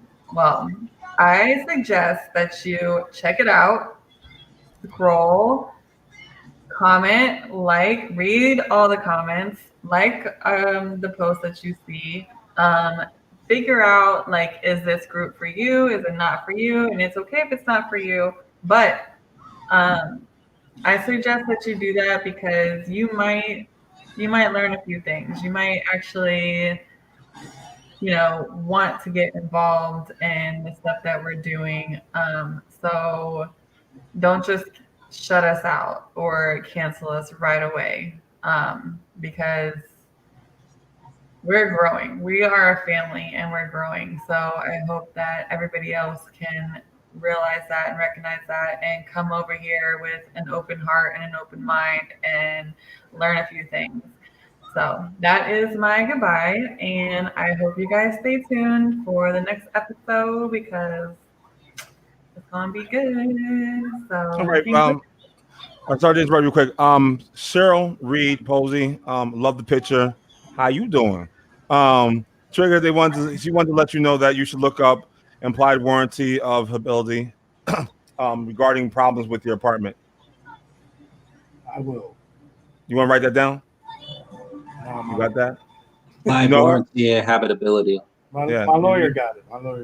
Oh, for sure. Cheryl, he said thank you. Thank you, Cheryl. Thank you. You know her? I'm gonna tell him about that. Seems grateful, bro. Put a smile on your face. Seem grateful. She tried to help you out, man. Thank you so much. All right, so say your goodbyes also. Guys, thank you for tuning in to Clock Watch. I have enjoyed thoroughly getting to know everyone here. Really cool people with great perspectives, and that's why I just really, ever since I tuned in, I've been hooked. So I know there's more people like me that are joining and sharing this with their friends. So if you guys, I was trying to do the ice bucket challenge, man, but they weren't following us fast enough. So, but I'll still do it. Yeah, and if you guys haven't heard the Tampa Lena Corona mixer, right, from start to finish, hit that shit up for real. Listen to that, and expect the Tampa album to come out 11/11/2020. So that's my good night. Tampa, you hear that, man? Go buy that album. You Word. Support the God. also, you said Apple. Yo, I'm gonna waste it. Everywhere. It's gonna be everywhere. Pandora, YouTube, everything. So Clipsy. You. Yo, man, it's King Clips. Family man doing the family damn thing, man. Thank you all for tuning in this evening. You can catch us again on Tuesday. Also, you have Power P coming up tomorrow night. You have Spittin' with Spit on Wednesday. And on the weekend, you have Around the Turnbuckle. So we're trying to get it popping with all things. At that, I think I'm going to pass it to Master Blaster Herb. Tell you what he did. I heard you rush and attack. Yes, sir. It's been a pleasure to do this thing on every Sunday, man. Like every Sunday we do the Clockwatch family. It's like Voltron. We all form right here. This is how we go about our week, how we get it started. Monday nights we got the lovely ladies, the Power P. We got Lady E. We have Jackie. We have Chrissy. We have Montana. Great personalities, great women, great. They have so much fun there. It make me want to be a guest on there, but they shun my ass. I'm gonna tell you what they did to me. If you want to hear that on another podcast, and then Tuesday night we reform back again, and we give it up. We in the spot this Tuesday actually. Yo, put on your 80s and your 90s shit on. We're gonna take it back. The episode is gonna be called. What's it gonna call, Clips? It's going to be called. I don't know. Taking it back. Taking it to the streets. Taking it to the streets. Taking it to the streets, where we revisit Lady E's lookalike from Breaking. Special. Yo, we're gonna do Beat Streets. Break. Beat Streets. We're gonna have. We talking about hip hop films. We talking about anything. That's what we're gonna bring it down. That's why we're taking it down on Tuesday. We're gonna bring it back. We need to do something fun. Get Then hopefully I'm gonna throw some music on. We're gonna dance. Lady's gonna spin on her head and all that shit, all that crazy shit. All right. Yeah. And then we go back to fall in line on Wednesday morning, Wednesday afternoon. I apologize. It's Spitting with Spitter. This week's guest is going to be what's her name? Christina. What was her last name? See, you don't even help me out here. Christina from what do you call it? Hell's Kitchen. I forgot her last name. Season 10 will be on here with Spitter in interview. She's on there every episode now because she met one of the teams. Yeah, Hell's Kitchen. Yeah, I want to say Christina Milian, but that's not her name. She could use a plug anyway. Shouts out to Christina Milian. Yo, if you and why come see more. Anyway, but yeah, check out Spitter at 12 noon. Yo, he's spitting that fire interviewing. Last week, if you missed the Gino Burrell, you can catch it on YouTube channel because yeah, we had some technical difficulties. Had to pull the live feed. I'm writing about it in my book, so if you want to know details. Anyway, so you can catch it on YouTube channel at Clockwatch. You check it out. It was a great interview. He was straight up spitting that snitching. I mean, yeah, I mean, he was spitting that truth. Yeah. So I don't know. I Googled that dude. Yeah. So definitely check that out on there. You can watch all of our shows. They're all live there because we did it live now, so there's a replay of them. I'm fucked up, y'all. This drunk tongue is getting to me. Anyway, so you can watch all of our shows from episode 1 all the way up to our future ones there. This show we posted in about 20 minutes or so. You'll see it on YouTube. Other than that, then we'll break back on Wednesdays and Thursdays. We're gonna try some new things. I'm definitely trying to get this comedy thing together, but I've been so damn busy. But hopefully we get it done this Wednesday. Game show on Thursday. Then we got some listening beats and shit. Clips is gonna take over, do something on Friday, right? Is that correct? That's TJ's plan. I just gotta connect with him on that, and then we'll see what happens. So before we introduce it to the world, this is the platform right here. So y'all gonna do freestyle Fridays? We'll be doing something also. Congratulations that we got CL and his crew coming to us on Wednesday afternoon at 3 p.m. I think it is. Listen to the party with the crew. It's gonna be wonderful. We're gonna make some noise over here. Me up here because I think I overstayed my welcome for y'all. Don't forget to check out Around the Turnbuckle on Saturdays at this new time at 6 p.m. on Sundays at 6 p.m. And here we go again. Yo, we out of here. We appreciate all the love, support that you've given to us. And I'm gonna take my drunk ass to bed. I'll holla.